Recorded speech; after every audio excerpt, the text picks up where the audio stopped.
ટોર્કની formula Ni એ બી sign થીટામાં theta જે છે એ સદિશ એ અને સદિશ બી વચ્ચેનો કોણ છે. આપણે વાત કરી ટોર્ક લાગે એટલે ફરે એનાથી અનેક ઉપયોગો થાય. એમાંનો એક ઉપયોગ આ ગેલ્વેનોમીટરમાં કરવામાં આવે છે.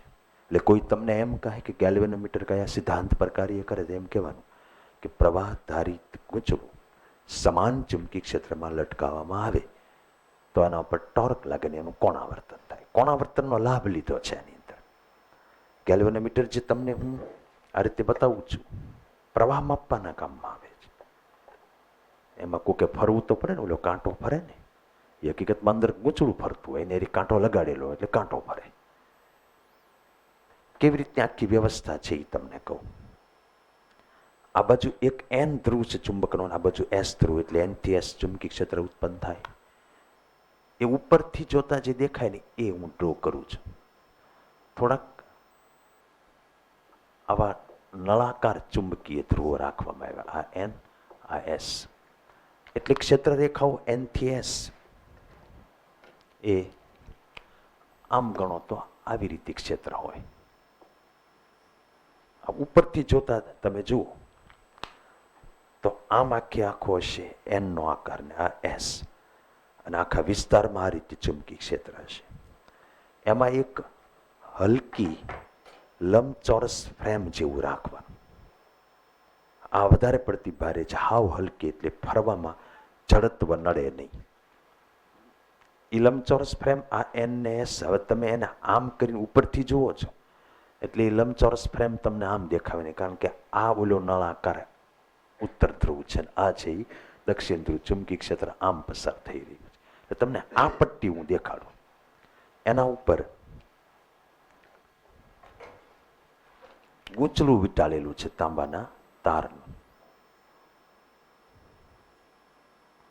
એ ગૂંચળું આ રીતે બતાવું. પાતળા તારનું ગૂંચળું રાખ્યું, ઝાઝા આટા વાળું રાખ્યું. ઝાઝા આટાથી ટોર્ક ઝાઝું લાગશે. એ કોઇલમાં કરંટ પસાર કરશું એટલે ટોર્ક લાગશે. એને આપણે આવર્તક ટોર્ક કહેશું, કારણ કે એનાથી કોણાવર્તન થાય. સૂત્ર એનું NIAB સાઇન થીટા થાય. એની સાથે એક આવો કાંટો જોડેલો હોય, અહીંયા આ ડાયેલો હોય. આમ ગૂંચળું ફરે. હું તમને એમ કહું કે આ ગૂંચળું છે, આ એન છે, આ એસ છે, ચુંબકી ક્ષેત્ર છે. ગૂંચળું મેં આમ રાખ્યું તો આ અક્ષને અનુલક્ષીને ફરે ને. આ ગૂંચળાનો આ ભાગ તમને મેં અહીંયા દેખાડ્યો છે. આની સાથે તમે કોઈ કાંટો લગાડેલો હોય તો આ ગૂંચળું ફરે તો ઓલું ફરે કે નહીં? આમ હું તમને કહું, સમજી ગયા કે નહીં? એ જે ટોર્ક લાગશે કેટલું ફરશે એ કરંટના સમપ્રમાણમાં છે મોટા. ઓછો કરંટ તો ઓછું ફરશે, જાજો કરંટ તો જાજુ ફરશે. પણ ફરશે ને એમ એમ થીટા બદલાતો જશે, કારણ કે ક્ષેત્ર તો આમ જ છે. ક્ષેત્રફળ સદિશ છે એ આમ થાય ને, આમ જ્યારે આમ થશે ત્યારે 90 નો ખૂણો થશે. Do you understand? આમ થશે ત્યારે થીટા 0 થશે, આખું આમ થશે ત્યારે. ક્ષેત્ર આમ છે, ક્ષેત્રફળ સદિશ આમ. થીટા જો ઓલવેઝ ફિક્સ રહેતો હોય તો એ તો માથાકૂટ નહીં કે ફરે એમ ટોર્ક વધઘટ થાય એમ. એ માટે એક અદ્ભુત આયોજન કર્યું છે. એક ઉભો રખડી એક નરમ લોખંડનો નળાકાર આની અંદર ફિટ કરી દીધો. આની અંદર એટલે એવી રીતે કે માની લો કે આ આમ હોય તો નરમ લોખંડનો નળાકાર છે ને એ આમ આવે, આખો નળાકાર. નળાકાર એટલે આવા ટાઈપનો શેપ હોય ટૂંકમાં આવો. પણ એ એવી રીતે રાખ્યો કે એ સ્થિર રહે ને એની ફરતે આ ફરી શકે. એટલે એ નળાકારની જે વ્યાસ હશે એ આની કરતા નાનો હશે. એટલે આ ફરી શકે આમાં. આપણે અત્યારે આમ બતાવ્યું તો આમ આમ ફરી શકે. એ નળાકાર રાખવા પાછળનો હેતુ શું છે? નળાકારની બોર્ડર તમને બતાવું અહીંયા. આમ જો સહેજ ગૂંચળા કરતા નાનો રાખ્યો નળાકાર, સમજ પડી? નરમ લોખંડ તમે જાણો છો કે ક્ષેત્ર રેખા બાજુમાંથી પસાર થાય પોતાનામાંથી આકર્ષી લે.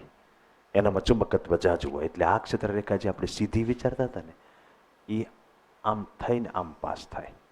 અહીંની હશે તો એ આમ પાસ થશે, અહીંની હશે એ આમાંથી આમ નીકળશે, નરમ લોખંડમાંથી અહીંથી આ આમ નીકળશે. એટલે આ તો નરમ લોખંડ છે, અંદર શું છે કોઈને ખબર નથી. બધાને ક્ષેત્ર ટૂંકમાં આ રીતે ત્રિજ્યાવર્તી લાગે. કોક તો એમ જ સમજતા હોય કે અહીંથી ગયું ને એ અહીંયા નીકળ્યું. એકચ્યુઅલી અહીંથી ગયું તો અહીંયા નીકળ્યું. આનાથી બેનિફિટ શું થાય તમને કહું. દરેક એંગલે θ90 થાય, કારણ કે આ સદિશ એ અને આ સદિશ બી. તો ઊંચું તમારું એમાંથી આ એંગલમાંથી આ એંગલ થાય તો ન્યાયથી ચુંબકી ક્ષેત્ર છે. જુઓ આમ થયું તો આમે ચુંબકી ક્ષેત્ર છે. ઊંચાણાનું સમતલ ચુંબકી ક્ષેત્રને સમાંતર જ આવે એટલે થીટા છે એ 90 જાય. આમ કરો તો જો આમે તે ક્ષેત્ર છે.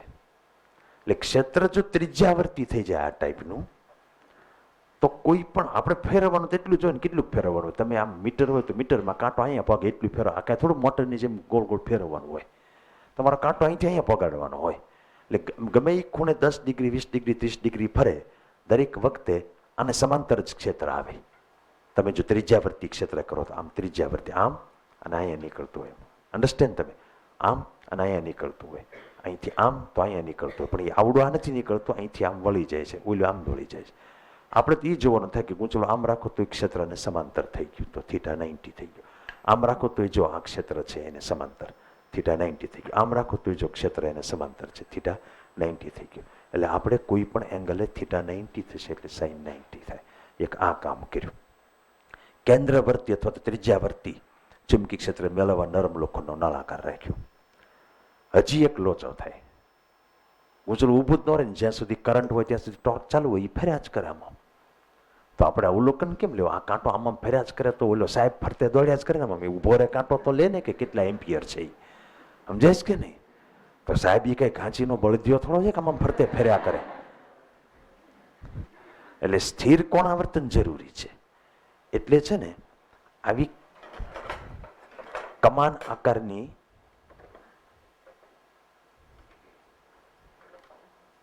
બીજી બધી રીતે કારીગરનો દીકરો છો તું. ભણવામાં ન હાલે ને એ બીજી રીતે કારીગર હોવો જોઈએ. બેમાંથી એકમાં હાલવો જોઈએ. આવી કમાન આકારની સ્પ્રિંગ છે ને એને એક ઠોંગું આની હારી જડી દેવાનું અને એક ગેલ્વેનોમીટરની જે બોડી હોય ને આ બોડી એની સાથે જડી દેવાનું. એટલે બોડી વાળો ભાગ ફિક્સ રહે. આ ફરે એટલે ઓલું આમ વિખોળાય. તમે જોયું સ્પ્રિંગ આમ ફરે તો આમે વિખોળાય એટલે એ સામું ટોર્ક લગાડે. એ પુનઃસ્થાપક ટોર્ક લાગે. બે છેડે એક એક કમાન રાખી દેવાની. એટલે તમે જોવા જશો તો કમાન હું અહીંયા આ રીતે એક જગ્યાએ બતાવું. એ કમાન આકારની સ્પ્રિંગ સામું ટોર્ક લગાડે. એને કહેવાય પુનઃસ્થાપક ટોર્ક.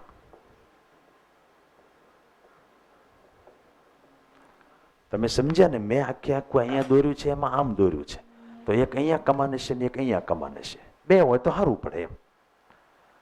તો સહેજ આમ ફરશે એટલે આ ફરે એટલે સામું ટોર્ક લગાડે. એટલે કાંટો આમ ગયા જ નહીં કરે. બે ટોર્ક સરખા થાય ત્યારે ઊભો રહી જાય. એ જગ્યાએ કાંટો સ્થિર થઈ જાય. પછી તમારે વાંચી લેવાનું, અવલોકન લઈ લેવાનું. એ ટોર્ક છે એ કેટલું ફરે એના સમપ્રમાણમાં હોય કે નહીં. આ સ્પ્રિંગ કેટલું ટોર્ક લગાડશે મોટા સામું પુનઃસ્થાપક ટોર્ક. એ તો તમે સહેજ વળવો તો સહેજ લગાડે.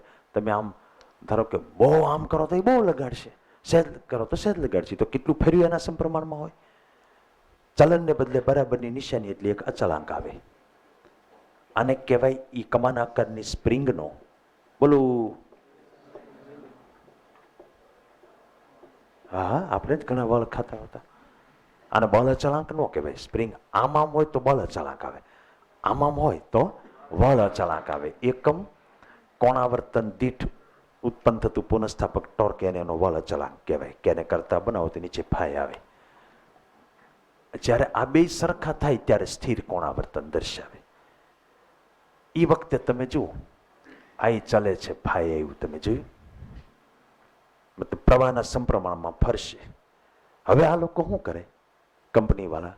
એકવાર આવું થઈ જાય ને પછી બનાવતી વખતે જાણીતા પ્રવાહ દાખલ કરે જે એને બીજી રીતે માપેલા હોય.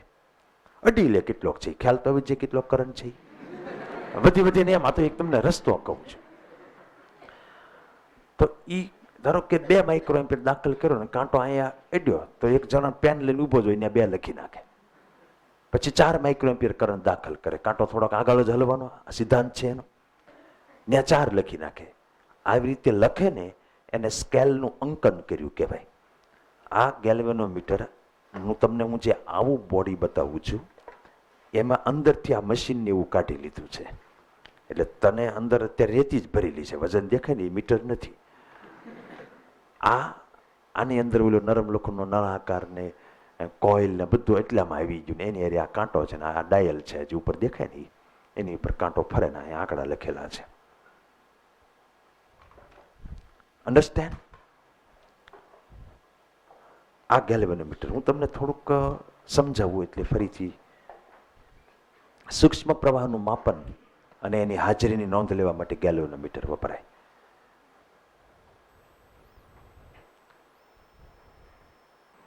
ગૂંચળામાંથી પ્રવાહ પસાર કરતા ચુંબકી ક્ષેત્રને કારણે એના પર ટોર્ક લાગે એનું કોણાવર્તન થાય. ગૂંચળાના છેડે રાખેલી કમાનો દ્વારા પુનઃસ્થાપક ટોર્ક લાગે એટલે સ્થિર કોણાવ, નહીંતર ફર્યા જ કરે. સમજાણું તમને? ગૂંચળાનું સ્થિર કોણાવર્તન એની સાથે દર્શક કાંટો છે એની મદદથી શોધી શકાય. એ યોગ્ય સ્કેલ પર ફરે એવી ગોઠવણી કરેલી હોય. સ્કેલ પર એનું સ્થાન અહીંયા છે કે અહીંયા છે એના પરથી તમને માપન મળી જાય. સમાન ચુંબકી ક્ષેત્રમાં વિદ્યુત પ્રવાહ ધારિત ગૂંચળાને લટકાવતા એના પર ટોર્ક લાગે એનું કોણાવર્તન થાય. એ સિદ્ધાંત છે. પેલા ટોર્ક લાગે એના એ બી સાઇન થીટા. હવે નરમ લોખંડનો નળાકાર રાખવામાં આવે તો થીટા 90 થશે તો એના એ બી થાય. એ કેવી રીતે આ નરમ લોખંડના નળાકારો એક્સ્ટ્રા આકૃતિ મેં તમને બતાવ્યું કે અહીંથી આમ વળીને આવે એટલે અહીંયા આમ લાગે, અહીંયા આમ લાગે, બધી જગ્યાએ આમ ત્રિજ્યાની દિશામાં લાગે, ઓલે પણ આમ આમ જ લાગે. તમે સમજી ગયા આખી વસ્તુ? એટલે ગૂંચળું કોઈ પણ એંગલે રાખ્યો હોય, તમે આમ રાખો તો થીટા છે એ 90 જ થાય, આમ રાખો તો થીટા 90, કારણ કે બી આમ થઈ ગયો. જો આ નરમ લોખંડ ન રાખ્યો તો બધો બી આમ જ થાય. ઓલી શું થયું? આમે બી છે, આમે છે, આમે છે, એટલે ગૂંચળું જેમ હશે એમ બી હશે. આમે બી છે, આમે બી છે, એવરી ટાઈમ 90 નો જ ખૂણો આવે. આટલું ક્લિયર થઈ ગયું છે? મસ્ત આયોજન કહેવાય ને. નાનું એવું મીટર બનાવ્યું તો કેટલી બુદ્ધિ વાપરી. ગૂંચળાના કોણાવર્તનને લીધે એના છેડા પર રહેલી સ્પ્રિંગોમાં ઉદ્ભવતું પુનઃસ્થાપક ટોર્ક છે એ ફાઈના સમપ્રમાણમાં એને કેફાઈ કીધું. બે સરખા થાય, આઈ ચાલે છે, ફાઈ આવ્યું. ગેલ્વેનોમીટરના સ્કેલનું યોગ્ય અંકન કરી ફાઈ જાણવાથી આઈ શોધી શકાય. યોગ્ય અંકન એટલે મેં કીધું એ જાણીતો પ્રવાહ દાખલ કરો, કાંટો અટકે ત્યાં એ પ્રવાહ લખી નાખો. એથી વધારે પ્રવાહ દાખલ કરો, કાંટો આગળ જ અટકશે ત્યાં એ લખી નાખો. એ અંકન કર્યું કહેવાય, કેલિબ્રેશન.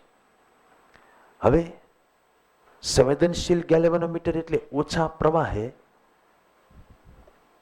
જાજુ કોણાવર્તન થાય એને કહેવાય સેન્સિટિવિટી, કરંટ સેન્સિટિવિટી. પ્રવાહ સંવેદિતા એટલે કોણાવર્તન જાજુ થાય એ માટે થઈને જ તે. તમે આમાંથી કરતા બનાવો તો ફાઈ બાય આઈ શું થાય? NAB અપોન કે થાય. આટા જાજા રાખો, આ કરંટ સેન્સિટિવિટી થઈ, પ્રવાહ સંવેદિતા. ઓછા પ્રવાહે જાજુ કોણાવર્તન થાય, ટેન્શન અહીંયા.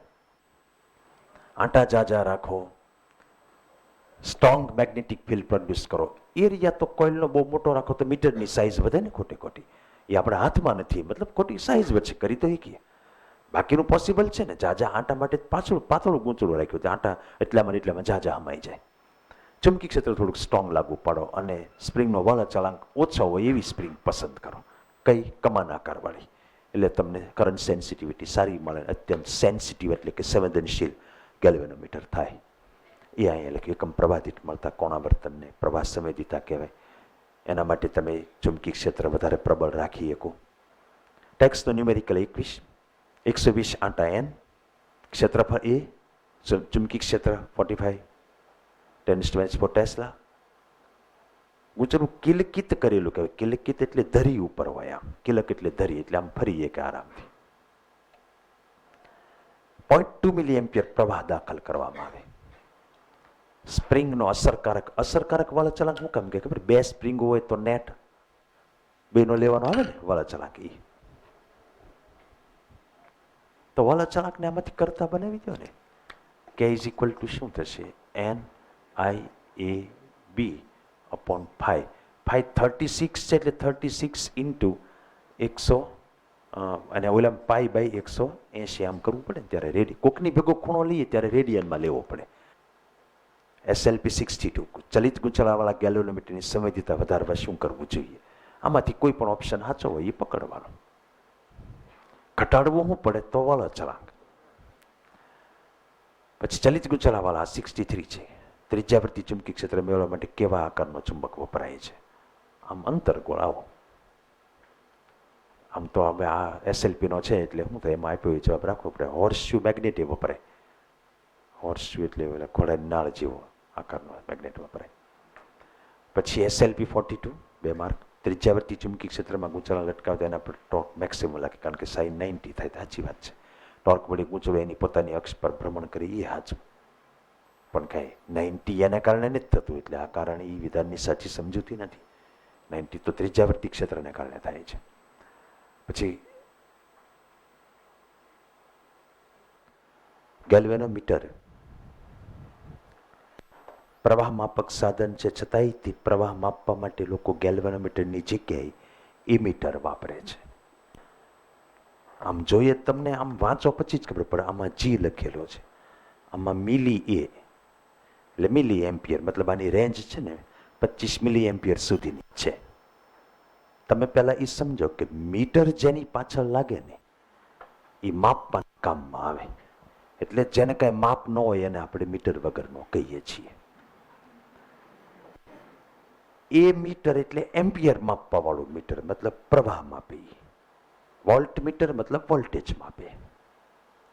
તમને નવાઈ લાગશે જાણીને કે આ ગેલ્વેનોમીટરમાં નાના નાના ફેરફાર કરીને એ મીટરને વોલ્ટ મીટર બે બનાવવામાં આવે છે.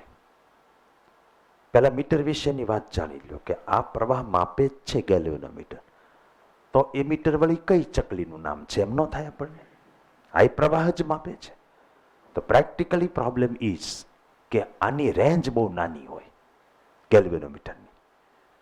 હું આમ ભારે ગેલ્વેનોમીટર આપણે તો કઈ જેવું તેવું વસાવ્યું ન હોય તોય તમને કહું 30 માઇક્રો એમ્પિયર એની રેન્જ છે ખાલી. 30 માઇક્રો એટલે હું એમ ચાલુ વાયરે તમે જીભે અડાડો તમને તમતમય ન થાય. 30 માઇક્રો એટલે કે કરંટ કહેવાય એમ તમને કહું.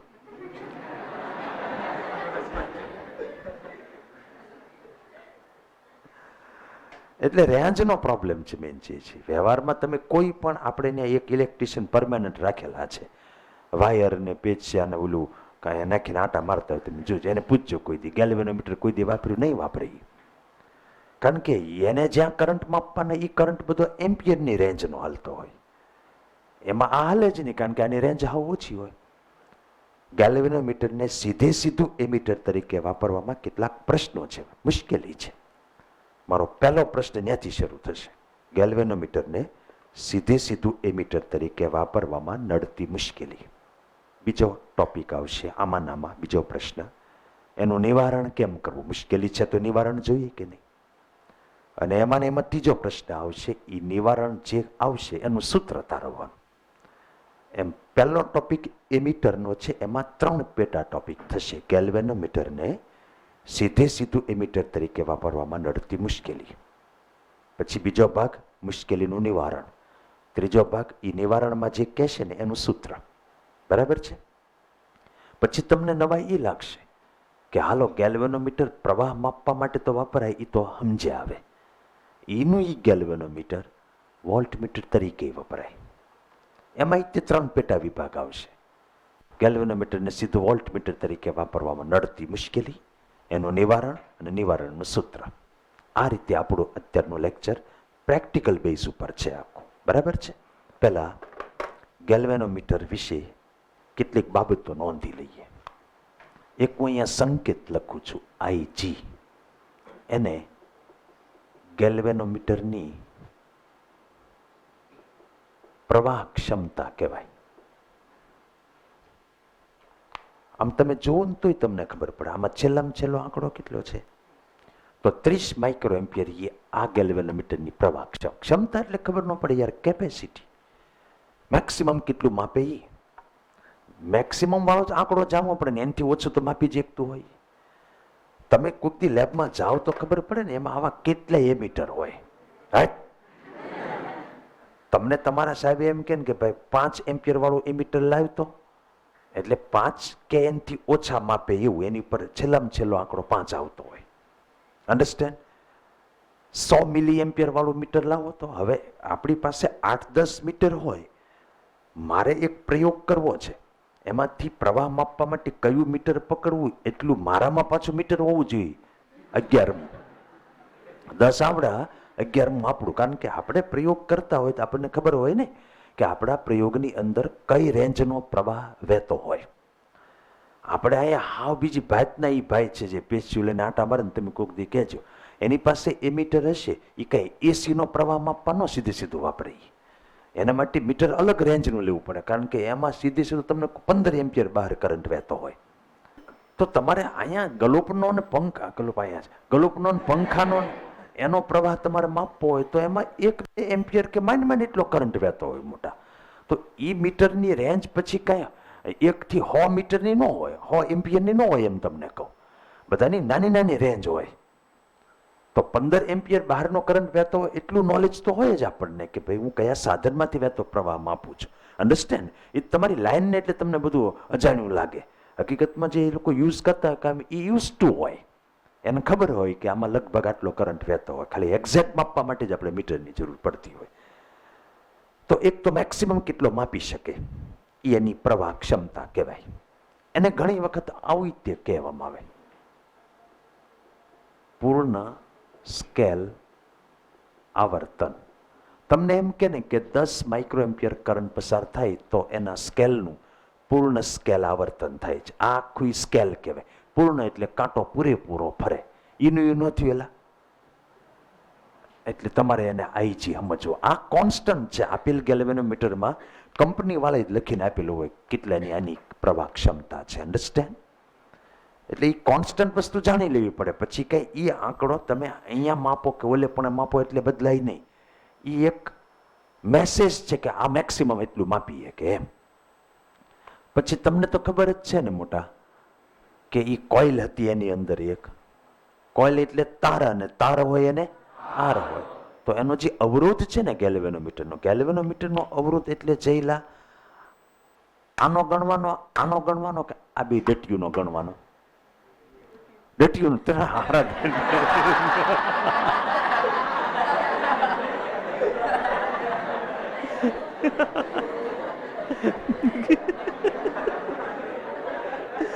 કે ડટ્યુનો ગણવાનો હોય. તારો હગો અંદર કોઇલ હોય એનો હોય. આ મેં ઠપકેર્યું એમાંથી એક કેનો ન હોય. કરંટ વહેતો હોય એ તારો હોય ને.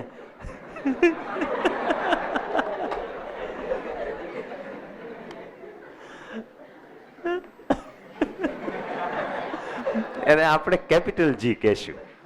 અવરોધ જ છે, પણ હવે આર નહીં, એને જી કહીએ. નામ એવા ગુણ થાય ને ગેલ્વેનોમીટરનો જી એમ.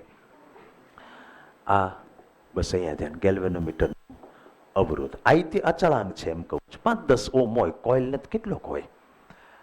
એનું સૂત્ર છે ને આર ઇઝ ઇક્વલ ટુ, તારનો અવરોધ હોય તો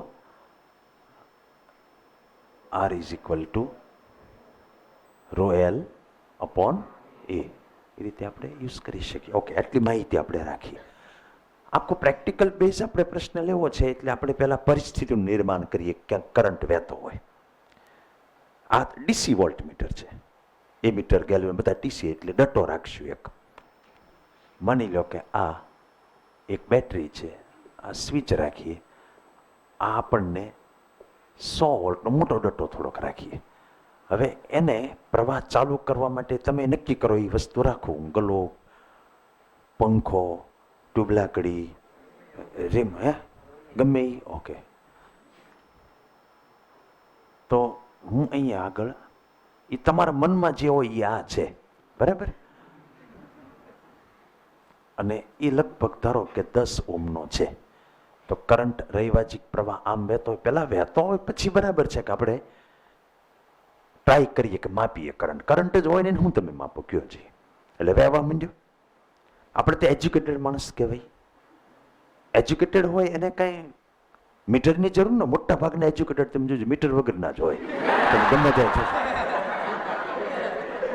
એમને માપી લે. તમે દાંત શું કાઢો? એને એ ભણેલા હોય તો એની પાસે નોલેજ હોય. ઓમનો નિયમ વાપરીએ અને કેટલો કરંટ છે એને મીટરની શું જરૂર છે? તમને કહું, આ 100 વોલ્ટ ને અવરોધ 10, એટલે એ તો એમને કહી દે કે 10 એમ્પિયર કરંટ વહે છે. પણ બધા કાંઈ થોડા એજ્યુકેટેડ હોય, એને તો મીટરની જરૂર પડે ને. તો પહેલો પ્રશ્ન ઉપસ્થિત થશે કે હાલો આપણે આ મીટર લઈને માપવા ટ્રાય કરીએ. આ મીટરની ખાસિયત શું છે? એ એનામાંથી પસાર થતો કરંટ માપે છે, એની કોઇલમાંથી. એટલે અહીંથી પ્રવાહ દાખલ થતો હોય, ધન છેડો આ છે, અને ઓલે બાજુથી નીકળે એટલે એ અંદર કોઇલમાંથી પસાર થાય. ટ્યુબમાંથી પસાર થાય વાત સાચી, પણ હું અહીંયા બહાર રેડ્યો હતો. તું એકલું તને આ વાયર જે છે એ તાર હારી અંદર કનેક્ટેડ હોય ને, અંદર કોઇલ જે હોય એની હારી, એમાંથી પ્રવાહ પસાર થાય. એ પ્રમાણે આ કાંટો આવર્તન દર્શાવે. એટલે પહેલી ખાસિયત એ સમજો કે આ મીટર કોઈ ગામની પંચાયત નથી કરતું, પોતાનામાંથી પસાર થતા પ્રવાહના પ્રમાણમાં આવર્તન દર્શાવે છે. એટલે કોઈનું માપન એ નથી કરતું, એ પોતામાંથી વહે એનું જ માપન કરે. જોજો તમને એમસીક્યુ તમારી પાસેથી કઢું. હવે તમે કેટલા કેપેબલ છો એ આપણે જોઈએ. મારે આમાંથી પસાર થતો પ્રવાહ માપવો છે, અને આ મીટર કોઈ દી કોઈનો ન માપે, પોતાનામાંથી પસાર થાય એનો જ માપે. તો આનું કનેક્શન કેવી રીતે કરવું જોઈએ? તમારી પાસે બે જ ઓપ્શન છે, કાં શ્રેણી જોડાણ અને હરી શ્રેણીમાં જોડવાય, અને કાં સમાંતર જોડાણ. વિચારીને જવાબ દો. એવી પરિસ્થિતિ વિચારો કે આને એવી રીતે કનેક્ટ કરીએ કે મારે જેમાંથી વહેતો પ્રવાહ માપવો છે એટલો જ પ્રવાહ આમાંથી પસાર થાય, તો જ આ માપે. એ એનો માપે તો આનો કહીએ કે તો શ્રેણીમાં જ નિયમ, શ્રેણીમાં જ નિયમ છે, કરંટ સેમ હોય. અન્ડરસ્ટેન્ડ? મને ખબર છે તે સમાંતર હું કેમ, તને એમ થયું કે આમાં ક્યાં હું શ્રેણીમાં જોડીશ, પણ આ વાયર નથી, આ તો આમ કરતે ભૂસાઈ જાય. સમજો?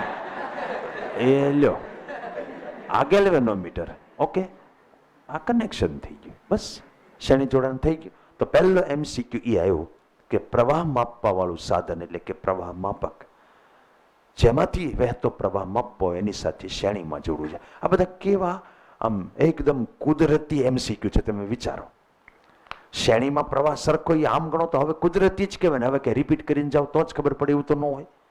એટલા બધા ફંડામેન્ટલ છે આ. હવે જેવું હું તમને સમસ્યાઓનો સ્ટડી કરાવું છું કે આ રીતે મીટરને, ગેલ્વેનોમીટરને સીધું પ્રવાહ માપવા માટે વાપરીએ તો કેટલી મુશ્કેલી નડે. એમાં પહેલી મુશ્કેલી હવે તમારી સામે આવે છે. હું મુશ્કેલી નડે તમને કહું.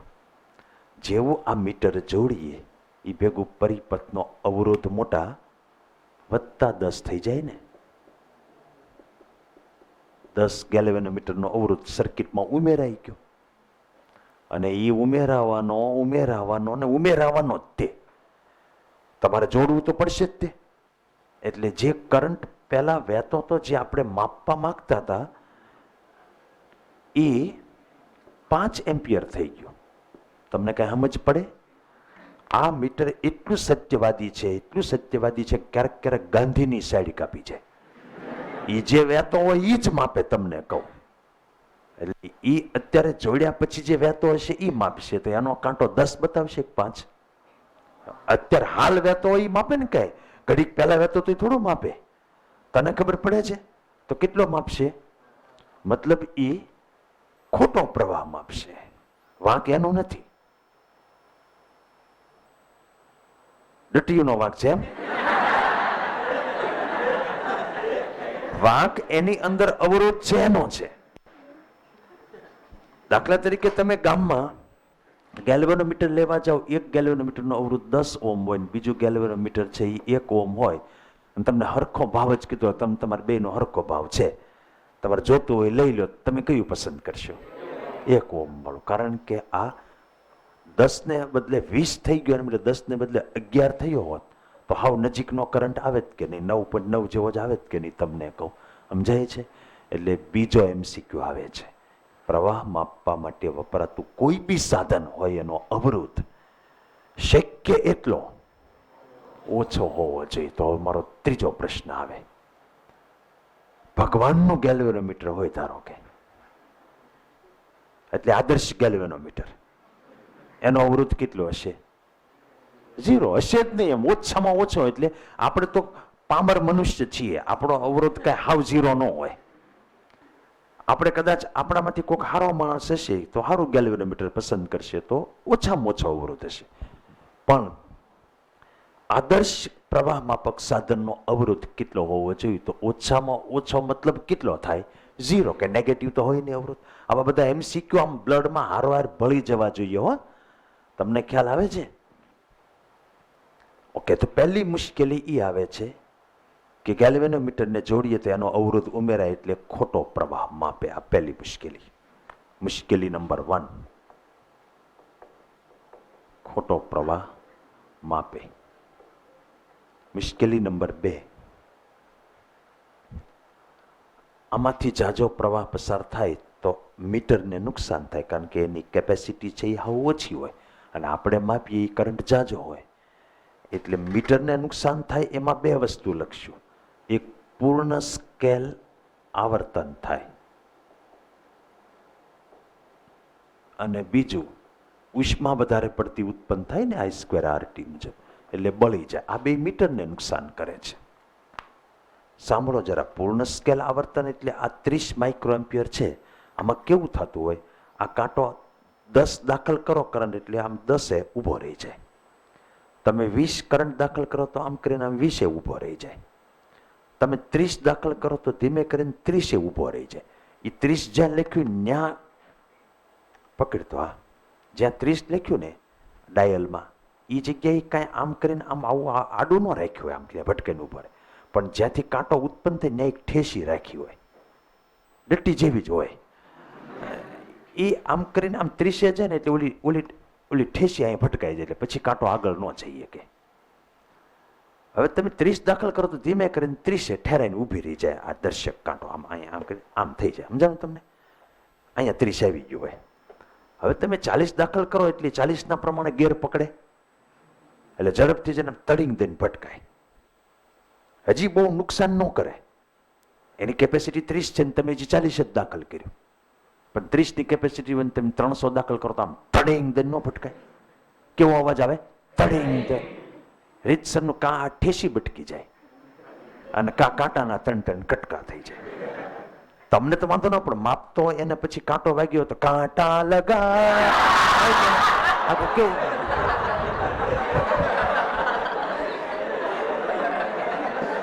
એ તો બિચારો એમ જ કે ને, કોઈક પૂછે કે શું લાગ્યું તો હું કે કયો જઈએ.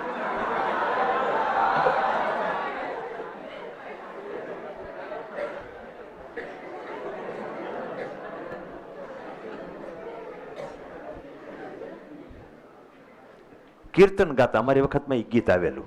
એક ભાઈ એટલો બધો ભજનિક માણસ, કાંટા લગા તેરે બંગલે કે પીછે તેરી મેડી કે નીચે આય કાંટા. આમ કર.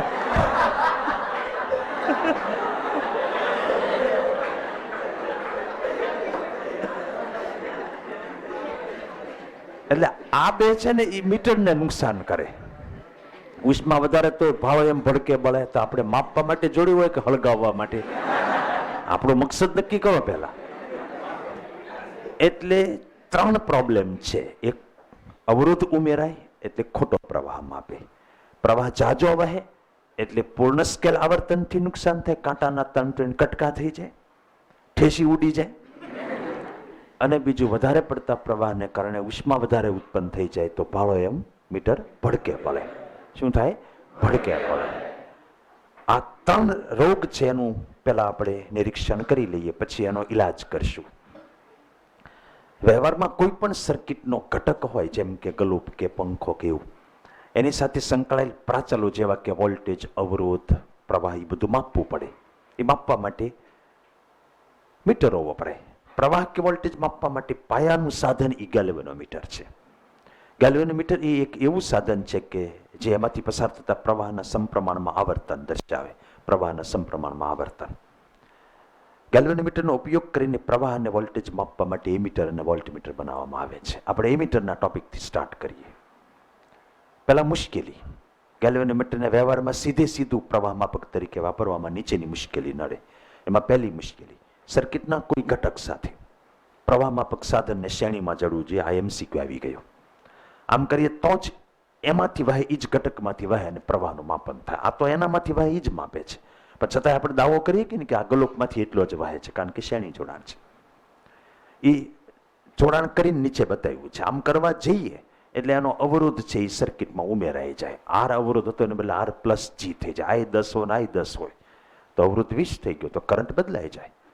તેથી કવિ કહે છે કે પ્રવાહ માપવા માટેના સાધનનો અવરોધ શક્ય એટલો ઓછો હોવો જોઈએ. આ ઉપરાંત આ જે ચલિત ગૂંચળાવાળા ગેલ્વેનોમીટર છે, મૂવિંગ કોઇલ ગેલ્વેનોમીટર લખ્યું છે, એમાં કોઇલ ફરે ને, ચલિત ગૂંચળાવાળા ગેલ્વેનોમીટર અત્યંત સંવેદનશીલ હોય. 10⁻⁶ એમ્પિયર જેવો એટલે કે માઇક્રો જેવો કરંટ પાસ થાય તો એનું પૂર્ણ સ્કેલ આવર્તન થઈ જાય. જે પ્રવાહ માટે ગેલ્વેનોમીટર પૂર્ણ સ્કેલ આવર્તન દર્શાવે એને ગેલ્વેનોમીટરની પ્રવાહ ક્ષમતા IG કહે છે. આથી આ સાધનનો ઉપયોગ વધારે મૂલ્યના, એટલે એની જે કેપેસિટી છે એની કરતાં વધારે મૂલ્યના પ્રવાહો માપવા માટે ઉપયોગ કરીએ ત્યારે એને નુકસાન થવાની શક્યતા રહે. વળી એના કોઇલના તાંબાના પાતળા તારની અંદર તીવ્ર પ્રવાહ પસાર થાય તો I²RT મુજબ 4 ગણી ઉષ્મા ઉત્પન્ન થાય, તેથી બળી જવાની શક્યતા થાય. આ 3 મુશ્કેલી. હવે એના નિવારણ તરફ આપણે જઈએ. કયા કયા 3 રોગ છે? એક, અવરોધ ઉમેરાય તો ખોટું માપન થાય. બીજું, વધારે પ્રવાહને કારણે કાંટાના 3 કટકા થઈ જાય અને ભાલો એમ ભડકે પડે. આ 3 નો ઈલાજ અદ્ભુત ઈલાજ છે. એ કયો ઈલાજ એ તમને કહો, ધ્યાન રાખજો બરાબર. તમારે શું કરવાનું એ કહું.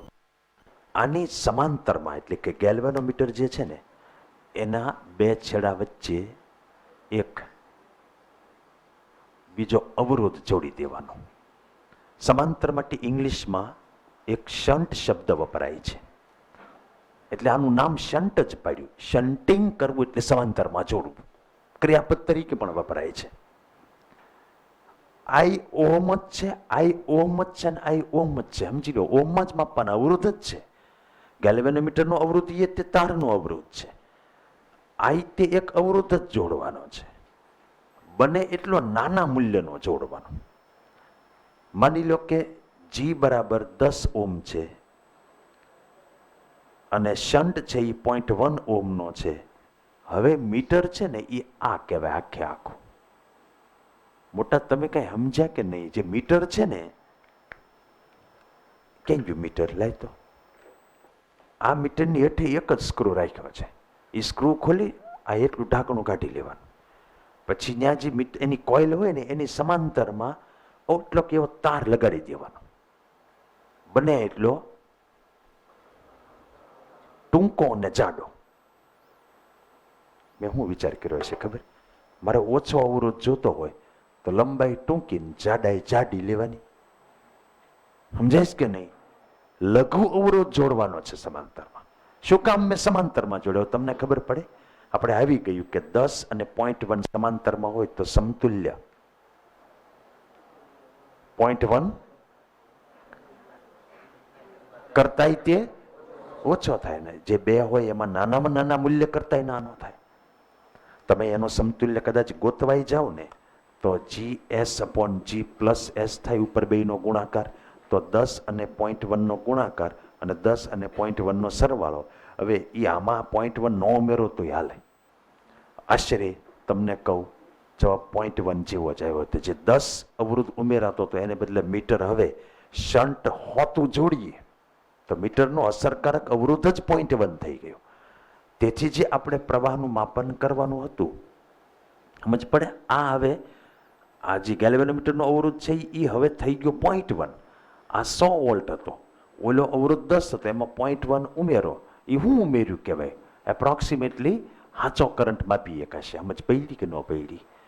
એટલે ઇન શોર્ટ આપણે તો માર્કેટમાં ગોતવા જ ગયા હતા કે ઓછા અવરોધ વાળું ગેલ્વેનોમીટર મળે, પણ કેટલુંક ઓછું મળે બજારની અંદર. તાર હોય અને અમુક આર તો હોય ને, એટલે આપણે રસ્તો શું અપનાવ્યો કે એક ખાલી સ્ક્રૂ ખોલવાની વાત છે. તારનું બટકું એક આમ ચોંટાડી દેવાનું હેઠે, અને કેવું બટકું પસંદ કરવાનું? ટૂંકું અને જાડું. ટૂંકમાં અવરોધ ઓછો હોય એવું, એને શન્ટ કહેવામાં આવે છે. એ અવરોધ જ છે. તો મેં મીટરનો અવરોધ હાવ ઘટાડી દીધો એક ખાલી શન્ટ જોડવાથી. હવે જોજો, આ એક જ વસ્તુ કરીને આપણે ગેલ્વેનોમીટરની સમાંતરમાં લઘુ અવરોધ જોડ્યો, એક જ નિવારણ કર્યું. હું તમને ત્રણેય રોગ મટાડી દઉં. એક તો પ્રવાહ ખોટો માપતો હતો એ તો મટી જ ગયું, કારણ કે અવરોધ ખાસ કાંઈ ઉમેરાણો જ નહીં. 10 હતો એમાં મીટરનો ખાલી 0.1 જ થઈ ગયો. એટલે પહેલો રોગ તો મટી ગયો. હવે જોજો, અહીંથી 10 એમ્પિયર કરંટ આવતો હતો ને, હે મોટા, હવે આ બિંદુને હું એ કહું, આને બી કહું. હવે આ કાઢી નાખો, આ સી અને આ ડી. કરંટના અહીંયા બે ફાંટા ન પડે.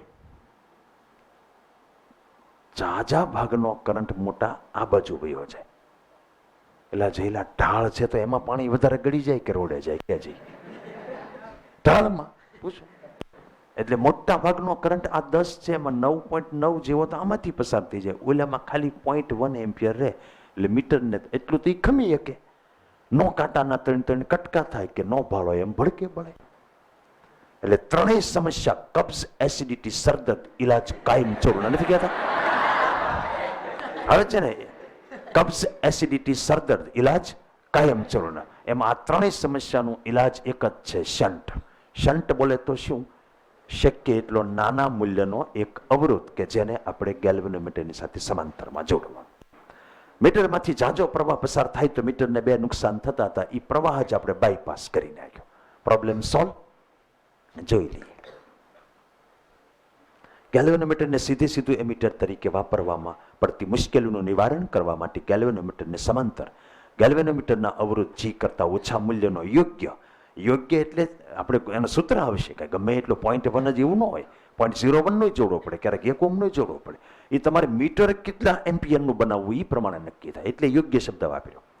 યોગ્ય લઘુ અવરોધ બને એટલો નાનો આવશે એ અવરોધ, કારણ કે આપણો ઉદ્દેશ મીટરનો અવરોધ ઘટાડવાનું છે. તો એની સમાંતરમાં નાનો જોડશો તો જ તે બે થઈને નાના કરતા નાનું થાય. આ અવરોધને શન્ટ કહે. શન્ટનું મૂલ્ય ગેલ્વેનોમીટરના અવરોધ કરતાં ઘણું નાનું હોવાથી મોટાભાગનો પ્રવાહ એમાંથી પસાર થાય અને મીટરને નુકસાન થતું નથી. પ્રવાહ બધો બાયપાસ થઈ ગયો. એટલે મીટરને નુકસાન થવાના પ્રશ્નોનું પણ નિરાકરણ થઈ ગયું. ઓટોમેટિક એ રોગે મટી ગયો. ખોટો પ્રવાહ માપતો તો એ મટી ગયું. નિરાકરણ થઈ ગયું. તમને કોઈને મનમાં કઈ પ્રશ્ન ઊભો થાય છે તો હાથ ઊંચો કરીને કયો. સી માંથી કોઈને એવું કઈ થતું હોય થોડું તો એ કે મેં નિરાકરણ કર્યું. તમામ રોગોનો ઈલાજ થઈ ગયો. કોઈને આમાં કઈ વાંધો? હા, આ મીટર તો અત્યારે 0.1 જ બતાવશે. એ કઈ સામે જોઈને થોડું બતાવે. એ તો એના પંડમાંથી કેટલો પસાર થઈ જ બતાવે ને. ઉલટાનો ખોટો પ્રવાહ બતાવશે. તો વિચાર તો કરો. સમજ પડી કે ન પડી? અહીંયા જ બુદ્ધિ વાપરવાની છે. કંપની વાળા આપણને છેતરે જ ખરેખર. એટલું તો નક્કી કે નહીં કે જ્યારે 10 આવતો હશે ત્યારે આ 0.1 હશે, જ્યારે 20 આવતો હશે ત્યારે આ 0.2 હશે, જ્યારે 30 આવતો હશે ત્યારે આ 0.3 હશે. એટલે મારા બેટા શું કરે ખબર? આ ડાયલ ઉપર આંકડા બદલી નાખે. 0.1 હોય ને એ વખતે ત્યાં 10 લખી નાખે. આપણે તો લખેલું જ વાંચવાના પછી. એટલે હવે સ્કેલનું અંકન કરે. પહેલા 10 એમ્પિયર દાખલ કરે, કાંટો 0.1 અટકે, ત્યાં 10 લખી નાખે. ઓલું મીંડ વાણપા કરી નાખે, વચ્ચેથી પોઈન્ટ કાઢી નાખે. સમજાણું? હા, આમ જ કરી નાખે, વચ્ચેનો પોઈન્ટ કાઢી નાખે અને આમ થઈ જાય. તો 20 દાખલ કરે, હાથી ક્યાંકથી વેચાતો લાવીને દાખલ કરે. કાંટો તો 0.2 જ અટકવાનો. એ 0.2 ની જગ્યાએ 20 કરી નાખે 20. એટલે આવી હું તમને રમત કરતા શીખવાડે. આમાં એમ લખ્યું હોય કે યોગ્ય લઘુ અવરોધ જોડ્યા પછી બનતા મીટરમાં જ્ઞાત પ્રવાહો દાખલ કરી અને હવે સ્કેલનું અંકન કરવામાં આવે. એટલે આંકડા હવે લખવામાં આવે. અન્ડરસ્ટેન્ડ? તો હાવ ખોટો જ વહે છે, પણ તમને તો આંકડો સાચો જ બતાવશે, કારણ કે એ 10 દાખલ કરે કાંટો 0.1 અટકે, 0.1 ની જગ્યાએ 10 જ લખી નાખે. હવે તમે જ્યારે 10 દાખલ કરો ત્યારે કાંટો જ્યાં ઉભો છે ત્યાં 10 જ લખેલું હશે. Problem solve. સંસારમાં તમારે આવું શીખવું પડે. પ્રોબ્લેમ આ રીતે સોલ્વ થવા જોઈએ.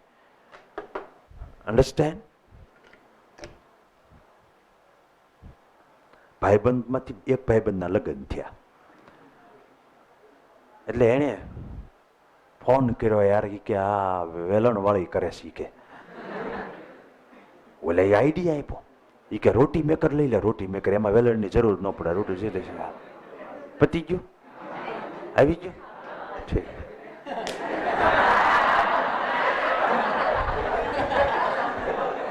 હવે હવે સાંભળો જરા, વળી શન્ટ અને ગેલ્વેનોમીટરનો અવરોધ છે એ સમાંતરમાં હોય એટલે સમતુલ્ય અવરોધ શન્ટ કરતા નાનો થાય, તેથી શન્ટ જોડ્યા પછી બનતા પ્રવાહ માપકનો અવરોધ ઘણો ઓછો થઈ જાય. આમ ઉપરયુક્ત મુશ્કેલીનું નિવારણ થાય છે.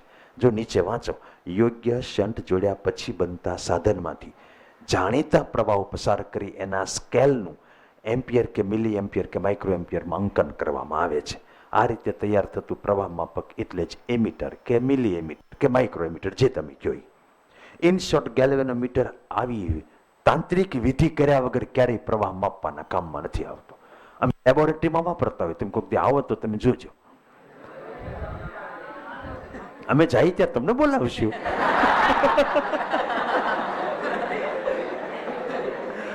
સ્ટેન્ડિંગ કોમેડી જ હોય. એમાં લેબોરેટરીમાં શું છે, માપવાનો હેતુ ન હોય ભાઈ રાજુ, કે લેબોરેટરીમાં શું હોય, ધારો કે વિસ્ટર્ન બ્રિજમાં આપણે ગેલ્વેનોમીટર શું કામ વાપરીએ, પ્રવાહ બંધ થયો કે નહીં ચેક કરવા ઓલી ચોકી ખસેડતા હતા, ખબર છે? માપવાનું ક્યાં હતું, ઉલટાનું ઝીરો થયો કે નહીં એ જોવાનું હતું ને. એટલે માપવા માટે એને વાપરતા પહેલા આ વિધિ કરવાની, એક શન્ટ જોડી દેવાનો. હવે શન્ટ કવડો જોડવો પડે એનું સૂત્ર આપણે તારવવાનું. કદાચ અત્યાર સુધી મેં જેટલા 12થમાં પ્રશ્નો લીધા ને એમાં મોસ્ટ આઈએમપી બનતું આ શન્ટનું સૂત્ર છે. આપણે એક કામ કરીએ, જે એમ્પિયરનું મીટર બનાવવું છે ને, જેટલા એમ્પિયરનું એ આવડો આ, એટલે મહત્તમ કેટલા એમ્પિયરનું મીટર બનાવવું. દાખલા તરીકે આ એ મીટર બનાવેલું છે ને, એમાં છેલ્લે છેલ્લે શું છે, 25 છે, અને જો અહીંયા મિલી એમ્પિયર લખ્યું એટલે 25 મિલી એમ્પિયરનું મીટર બનાવવું છે. અને ગેલ્વેનોમીટરની ક્ષમતા કેટલી છે, 30 માઇક્રો. તો તમને ખબર પડે આઈજી ઇક્વલ ટુ 30 માઇક્રો લેવાનું, જે મેક્સિમમ છે એ. અને તમારે બનાવવું છે એ કેટલા, 25 મિલીનું છે. Do you understand? આનો અવરોધ ધારો કે 10 ઓમ છે, તો કવડો શન્ટ જોડવો પડે, એનું સૂત્ર તારવું પડશે કે નહીં? હવે સાંભળો જરા, તમે જ્યારે મેક્સિમમ કરંટ પસાર કરો ત્યારે કાંટો ક્યાં પોગે એ મને કહેજો. કાંટો ક્યાં પોગવો જોઈએ? છેડે ને. પૂર્ણ સ્કેલ આવર્તન થવું જોઈએ ને. એટલે તમને ખબર પડે કે હું જ્યારે ફૂલે ફૂલ કરંટ પસાર કરું ત્યારે આમાં ફૂલે ફૂલ ફરી જવું જોઈએ મીટર, મતલબ કે એમાંથી જે પસાર થાય એ આઈજી જેટલું. કારણ કે આઈજી શું છે, ફૂલે ફૂલ ફરે ત્યારે જે બતાવે એવડો એ કરંટ. બાકીનો બધો જે કરંટ હશે એ આમાં જાય, અને આપણે આઈએસ કહી દઈએ. તો આ જંકશન પાસે આઈ બરાબર આઈજી પ્લસ આઈએસ થાય. આ કરંટ આવ્યો, આમ આઈજી ગયો ને આમ આઈએસ. હવે આ લૂપની અંદર હું કિર્ચોફનો બીજો નિયમ વાપરું તો પ્રવાહની દિશામાં એટલે માઇનસ આઈઆર, બરાબર? મોટા સાંભળજો, આઈઆરમાં આ આઈએસ છે ને આર છે, એને આપણે એસ કીધો. એટલે પ્રવાહ ગુણ્યા અવરોધ લેવાનો. અહીંથી આમ આવો છો ત્યારે પ્રવાહ સામો આવે છે, એ પ્રવાહ આઈજી છે ને આ પાર્ટીનો અવરોધ કેટલો છે, જી. અહીંયા પહોંચી ગયા એટલે 0. આમાં કોઈ શક? અરે યાર, માઇનસ આઈઆર ને પ્લસ આઈઆર કર્યું, પણ અવરોધની જગ્યાએ એકને એસ કીધો ને એકને જી કીધેલો છે. કરંટની જગ્યાએ એકને આઈએસ કીધો ને એકને આઈજી કીધો છે. પ્રવાહની દિશામાં છું ને અમે માઇનસ આઈઆર લીધું, સામે છું ત્યાં પ્લસ આઈઆર લીધું. તો આમાંથી શન્ટનું સૂત્ર શું આવશે? જી આઈજી અપોન આઈએસ. આઈએસ એટલે આઈ માઇનસ આઈજી નો થાય, એટલે શન્ટની આ ફોર્મ્યુલા આવી. જી into IG upon I minus IG. બોલો, જી into IG upon I minus IG. બોલો, જી into IG upon I minus IG. બોલો, જી into IG upon I minus IG. બોલો, જી into IG upon I minus IG. હવે બોલવું નથી, હવે 5 દવા લખી લે છે, બરાબર? આ કઈ મૌખિક પરીક્ષા નથી લેવાની તમારા કાકા. જી 10 છે, આઈજી 30 ગુણ્યા 10 ની માઇનસ 6, અને આઈ તમારે 25 ગુણ્યા 10 ની માઇનસ 3, અને આઈજી 30 ગુણ્યા 10 ની માઇનસ 6. મોસ્ટ ઓફ કેસમાં તમે આને એમ સમજો ને, આ 25 માંથી 0.03 જેવું જ થવાનું, 10 ની માઇનસ 3 કોમન કાઢી લ્યો, એટલે આ અવગણી શકાય એવું જ હોય. પછી આને ઉડાડી દેવાનું યાર. આ -3 થઈ ગયું. હે, પછી આ ઉપર 300 છે, નીચે 25 છે. હલો, તો હે 25 × 12 થઈ જાય. હા, તો એ 12 અને 0.012 આમ આવ્યું, 10 - 3, એટલે ઓમનો શંટ જોડવાનો થયો. લ્યો, આ કઈ ઓમ કહેવાય? તો લઘુ અવરોધ આમ તો કહેતો હોય શું? કયો જી? હે, પાછું ધ્યાન રાખજો, મીટર છે એ ઘટક સાથે શ્રેણીમાં હોય ને શંટ છે એ મીટર સાથે સમાંતરમાં હોય. પાછું જોજો શું પૂછ્યું છે. બરાબર છે? ડટ્યું વાળો થશે. આવું પૂછશે. આમાં બીજું શું પૂછે તમને કહો તો બોલો. G × Ig upon I - Ig. બોલો. G × Ig upon I - Ig. બોલો. G × Ig upon I - Ig. બોલો. G × Ig upon I - Ig. બોલો. G × I. મંજીરા જ વધારવાના છો મોટા થઈ. અહીંથી આઈએમપી છે ને આજની ટેસ્ટમાં પૂછી નાખીએ તો હાલશે? ધારો કે જી અવરોધ વાળા આઈજી જેટલી પ્રવાહ ક્ષમતા વાળા ગેલ્વેનોમીટરનું, ત્યારે આ સ્લાઇડ ચાલુ નહીં હોય. હા વાળી ના થાવ. આમાં તમે રાશિ સમજી લેજો. તમારે મીટર કેટલી કેપેસિટીનું બનાવવું એ આઈ છે. તો શંટનું મૂલ્ય એસ ધારી લીધું. આ 4 રાશિ સમજાઈ જશે તમને. એને હું વિવિધ રીતે પૂછીશ, બાકી બીજું કઈ લાંબુ નહીં આમાં થાય, પણ પૂછવાની સ્ટાઇલ હું ફેરવીશ. કઈ રીતે તમને કહું, પહેલા આપણે સૂત્ર જોઈ લઈએ. આકૃતિ ક્લિયર? પછી આખી આકૃતિ મેં તો એટલા માટે રાખી કે તમને આખું આમ દ્રશ્ય જીવંત લાગે. એટલું બટકું થોડું હોય. આખી સર્કિટ હશે ને એમાંથી કરંટ આવતો હશે. ઓકે, જંકશન પાસે પહેલો નિયમ ને લૂપમાં બીજો નિયમ વાપર્યો. આવી ગયું સૂત્ર. G × Ig upon I - Ig. બોલો. G × Ig upon I - Ig. Satyanarayan ભગવાન. હવે સાંભળો. હવે અહીંયા એટેન્શન. હવે આના ઉપર એપ્લાઇડ થિંકિંગ કહું છું. આમાંથી કેટલું કેટલું આવી શકે. એક તો મેં તમને આ લઈને કીધું, બરાબર.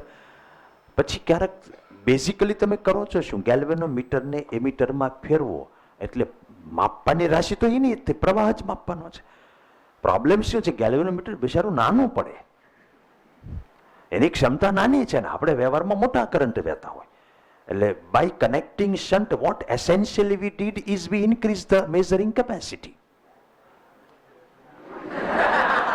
ઓકે, એસેન્શિયલી આપણે શું કર્યું કે આપણે એની પ્રવાહ માપવાની ક્ષમતા વધારી. એ જ છે ને, વધારે પ્રવાહ વહેતો તે જ વાંધો હતો.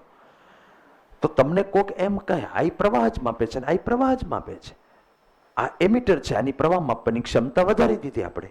એટલે આમ ગણો ને તો આ સૂત્રમાં આ જૂની રેન્જ કહેવાય ને આ શન્ટ જોડ્યા પછી બનતી નવી રેન્જ કહેવાય. રેન્જ એટલે મેક્સિમમ કેટલો કરંટ માપે એ.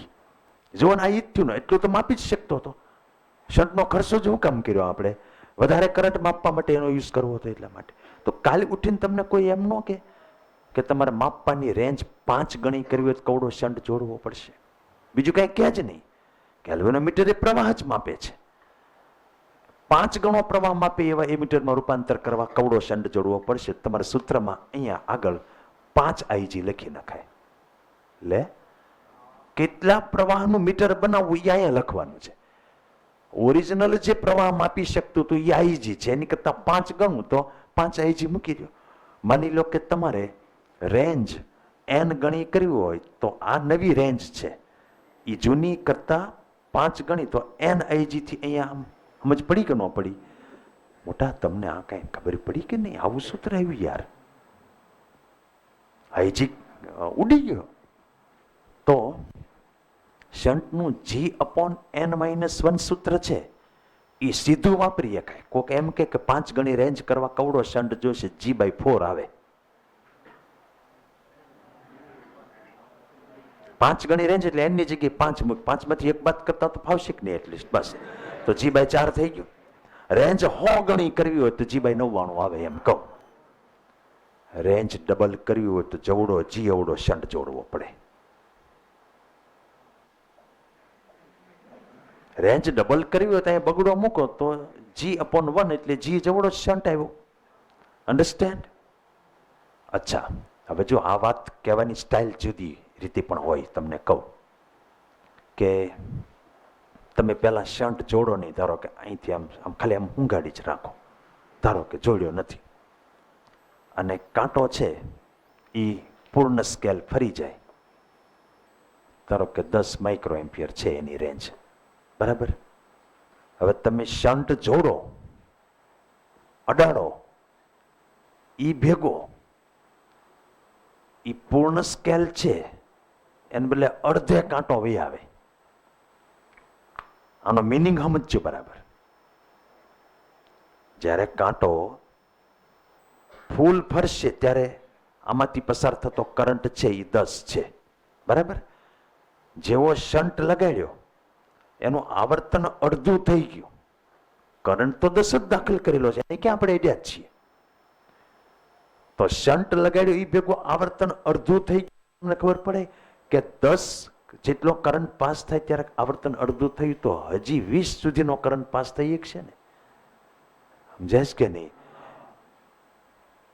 દાખલા તરીકે આ રીતનું આ ડાયલ છે. 4 ટૂંકા 1 લાંબો, 4 ટૂંકા 1 લાંબો, 4 ટૂંકા 1 લાંબો. હવે અહીંયા કાંટો છે. ટોટલ આ 10 માઇક્રો એમ્પિયર બતાવે એટલો કરંટ અત્યારે ચાલુમાં પાસ કરેલો છે. પછી આમ ચાલુમાં જ અહીંયા તમને એ આમ અડાડ્યો ભેગો કાંટો અડધે બી આવ્યો. કરંટ તો તમારો 10 જ જાય છે.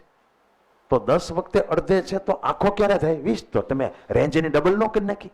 પહેલા એની માપવાની ક્ષમતા 10 હતી, હવે 20 માપી શકશે. તો તમને કઈ ખબર પડે? રેન્જ કેટલા ગણી એ મોટો બળ નો કે આવર્તન કેટલામાં ભાગનું થઈ ગયું એમ કહી દે. આવર્તન અડધું થઈ જાય સમજવું રેન્જ ડબલ થઈ ગઈ. કારણ કે જે કરંટ તમે દાખલ કર્યો તો એમાં અડધે કાંટો વહ્યો તો હજી એટલો દાખલ કરી શકશો ને? તો શન્ટ જોડવાથી રેન્જ ડબલ થઈ ગઈ. ધારો કે તમને એમ કે શન્ટ જોડ્યો અથવા એમ કે કવડો શન્ટ જોડીએ તો આવર્તન 5મા ભાગનું થઈ જાય. સાંભળો, તો આવર્તન 5મા ભાગનું થાય તો રેન્જ 5 ગણી થઈ ગઈ એમ સમજવાનું. એટલે આપણને કોક શન્ટ જોડવાથી રેન્જ n ગણી થાય, n આપવાનો બીજો રસ્તો એ છે કે આવર્તન n માં ભાગનું થાય that is equal to range n ગણી થઈ કહેવાય. અન્ડરસ્ટેન્ડ? સમજાણું કે ન સમજાણું? હજી હું ફરીથી કહું છું કે તમે મીટર પહેલા નો અડાડ્યું ને કાંટો 10 ફૂલ ફરી ગયો. મીટર અડાડ્યા ભેગું કાંટો જ અડધે આવ્યો. કરંટ તો 10 જ છે. તો 10 કરંટે અડધે કાંટો આવ્યો તો હજી 10 જશે ત્યારે આખો થાય ને. મતલબ કેપેસિટી જે પહેલા 10 વખતે અહીંયા કાંટો હતો એ અહીંયા વહી આવ્યો તો હવે 20 વખતે અહીંયા જશે. મતલબ 10 ની કેપેસિટી આપણે 20 કરી નાખી તો આવર્તન અડધું, તો રેન્જ ડબલ થઈ ગઈ. ઓકે, એટલે રેન્જ કેટલા ગણી એ કહેવાનો આ બીજો રસ્તો. ક્યારેક તમને એવું કહે કે આની ઉપર 31 કાપા છે ડાયલ ઉપર. 31 કાપા એટલે મોટા. તમને ખબર પડે? 31 કાપા મીન્સ 30 આવા ડિવિઝન હોય, આવા ખાના. અને આની ઉપર પ્રિન્ટેડ હોય ને એમાં એવું લખ્યું હોય, જો આમાં 20 માઇક્રો એમ્પિયર પર ડિવિઝન એમ લખ્યું. ડિવિઝન એટલે વિભાગ. એક વિભાગમાં 20 માઇક્રો એમ્પિયર માપે તો એવા અહીંયા આગળ કેટલા વિભાગ આવ્યા એ ગણી લેવાનું. 31 કાપા હોય તો 30 ડિવિઝન આવ્યા. સમજ પડે છે? ડિવિઝન એટલે બે નાની લીટી વચ્ચેનો ગેપ. અંદર પ્રિન્ટ કરેલું હોય કે એક ડિવિઝન એટલે કેટલા. હવે 31 કાપા એટલે 30 ડિવિઝન થાય. અને તમને એમ કે 20 માઇક્રો એમ્પિયર પર ડિવિઝન છે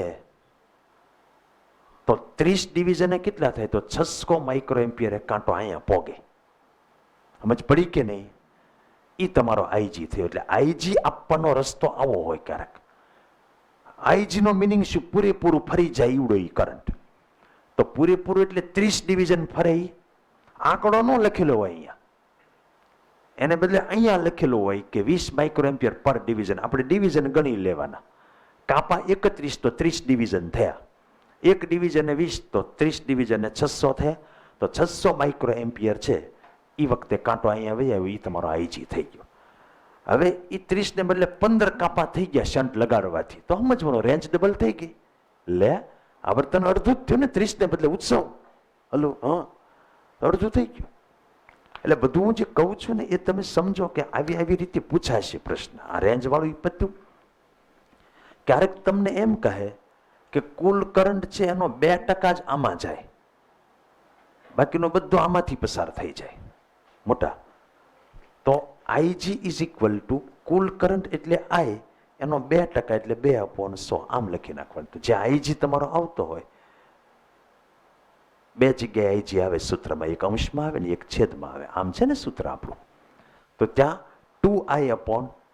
અમસ્તું તમે કહાની સમજો, રકમને હાવ શુષ્ક નહીં સમજો. કુલ પ્રવાહનો અમુક ટકા જ આમાં છે ને, બાકીનો તો બાયપાસ થઈ જાય. તમને ખબર પડી કે આ 10 હોય અને ધારો કે આ 100 હોય અને 2% જ આમાંથી પસાર થાય, તો તમને ખબર પડી કે 50માં ભાગની રેન્જ એની 50 ગણી થઈ ગઈ, કારણ કે આવર્તન 50માં ભાગનું થઈ ગયું.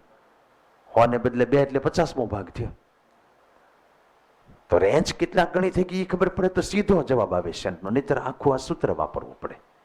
વાપરો તો કોઈ ઇસ્યુ નથી. 2% પ્રવાહ કુલનો પસાર થાય તો 2I/100 કરો. અહીંયા 2I/100 એટલે I તો ઉપર નીચેથી ઉડી જશે, જવાબ આવી જશે. આવા બધા ન્યુમેરિકલ હું તમારી સમક્ષ પેશ કરું છું. આ રેન્જ વાળું સૂત્ર આવી ગયું, G/n-1. આ એમ્સનો બીજો પ્રશ્ન છે, 99માં પૂછાય. એક બહુ મસ્ત છે. 2 આદર્શ ગેલ્વેનોમીટરમાંથી એકને એમીટરમાં ફેરવ્યો અને એકને મિલી એમીટરમાં. તમે પહેલા અહીંયા જોઈ લો. જેમ તમારે રેન્જ મોટી કરવી હોય એમ શન્ટ નો થાય. બે વ્યસ્ત છે. દાખલા તરીકે મારે 2 ગણી રેન્જ કરવી, એની જગ્યાએ 5 ગણી કરવી હોય તો અવરોધ શન્ટ કોનો નાનો થાય? 5 વાળાનો થાય. તો હવે તમે વિચારો, એમીટરમાં ફેરવવું કે મિલી એમીટરમાં ફેરવવું, બેમાં ફેરવવાનું છે. તો કયા કેસમાં શન્ટ છે એ વધારે છે, ઓછો સરખામણી કરવાની છે? કહેજો. રેન્જ જેમ મોટી એમ શન્ટ નાનો. તો મિલી એમીટર ને એમીટરમાં રેન્જ કોની મોટી છે? મિલી કરતાં તો એમીટર 1000 ગણું થાય કે નહીં? એટલે એમીટરની રેન્જ મોટી કહેવાય, તો એનો શન્ટ નાનો હશે, ઓલાનો શન્ટ મોટો હશે. પછી આ જનરલ મેથડનો છે. રેન્જ 4 ગણી તો શન્ટ G/3 આવે, 4માંથી 1 જાય. પછી ગુજકેટ 50 ઓહ્મ અવરોધવાળા ગેલ્વેનોમીટરને 8 વોલ્ટની બેટરી અને 3950 ઓહ્મના અવરોધ સાથે શ્રેણીમાં જોડવામાં આવે છે. આથી ગેલ્વેનોમીટર 30 કાપા જેટલું પૂર્ણ સ્કેલ આવર્તન દર્શાવે. પહેલાં તમને એ ખબર પડે, 50 ઓહ્મ અવરોધવાળું ગેલ્વેનોમીટર અને 8 વોલ્ટની આ બેટરી અને 3950 હારી જોડ્યું તો આ ટોટલ 4000 થયું. એટલે કરંટ હાચુકલો મીટર જોડ્યા પહેલાં વહેતો હશે એ કેટલો થાય? વોલ્ટેજ અપોન અવરોધ કરવા જાઓ તો કરંટ I વોલ્ટેજ કેટલો છે? 8. અવરોધ કેટલો થાય? 4000. અન્ડરસ્ટેન્ડ? તો આ 2 × 10 - 3 એવું થશે ને ક્યાંક? 4 2 હા, એટલો કરંટ વહે છે. એ વખતે ગેલ્વેનોમીટર પૂર્ણ સ્કેલ આવર્તન દર્શાવે છે. સમજી ગયા તમે? તો એ આઈજી થઈ ગયું, પૂર્ણ સ્કેલ આવર્તન. જો આ ગેલ્વેનોમીટરનું આવર્તન 15 કાપા દર્શાવે એટલું ઘટાડવું હોય, પહેલા 30 કાપા, હવે 15 કાપા, તો તમે આવર્તન અડધું કર્યું તો રેન્જ ડબલ કરી. તો શન્ટ કવડો કરવો પડે. ખબર પડે છે? રેન્જ તમારે ડબલ કરવી હોય તો શન્ટ G જેવડો હોવો જોઈએ.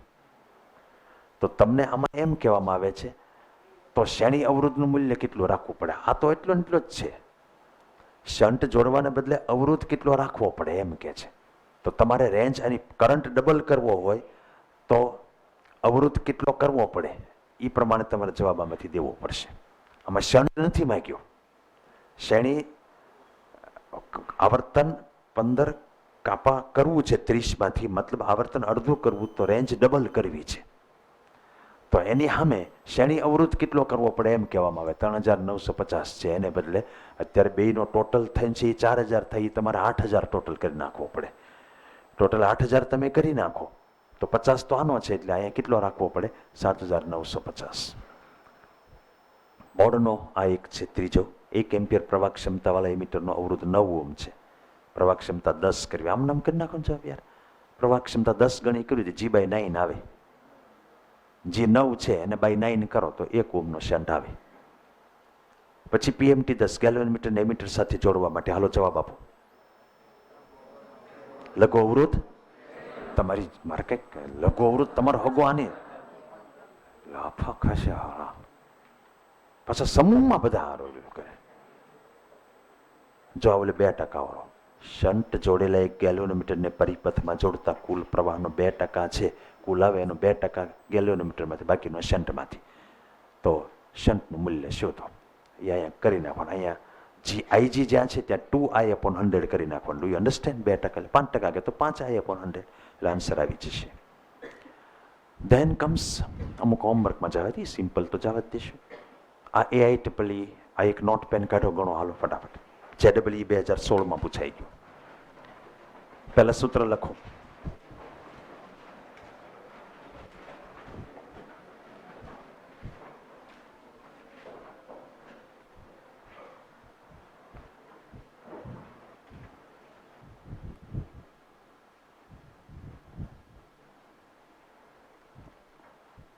તમને આગળનું સમજાનો ને, એને કાંઈ શન્ટ બંધ જોડ્યો જ નહોતો, એમ નામ આવર્તન અડધું કરવું છે. એટલે કરંટ અડધો કરવો તો અવરોધ ડબલ કરી નાખવો પડે ને, એટલે 4000નો 8000 કરવો પડે. Hello fast. 0.01 is yes. સીમાંથી સીધું સૂત્રમાં કિંમત જ મૂકવાની છે. ગેલ્વેનોમીટર 1 મિલી એમ્પિયર પ્રવાહ પસાર કરે ત્યારે ફૂલ સ્કેલ એટલે અહીંયા 1 મિલી એમ્પિયર આવશે. એટલી ખબર પડી. હવે એને ફેરવવો છે 10માં, એટલે I બરાબર 10.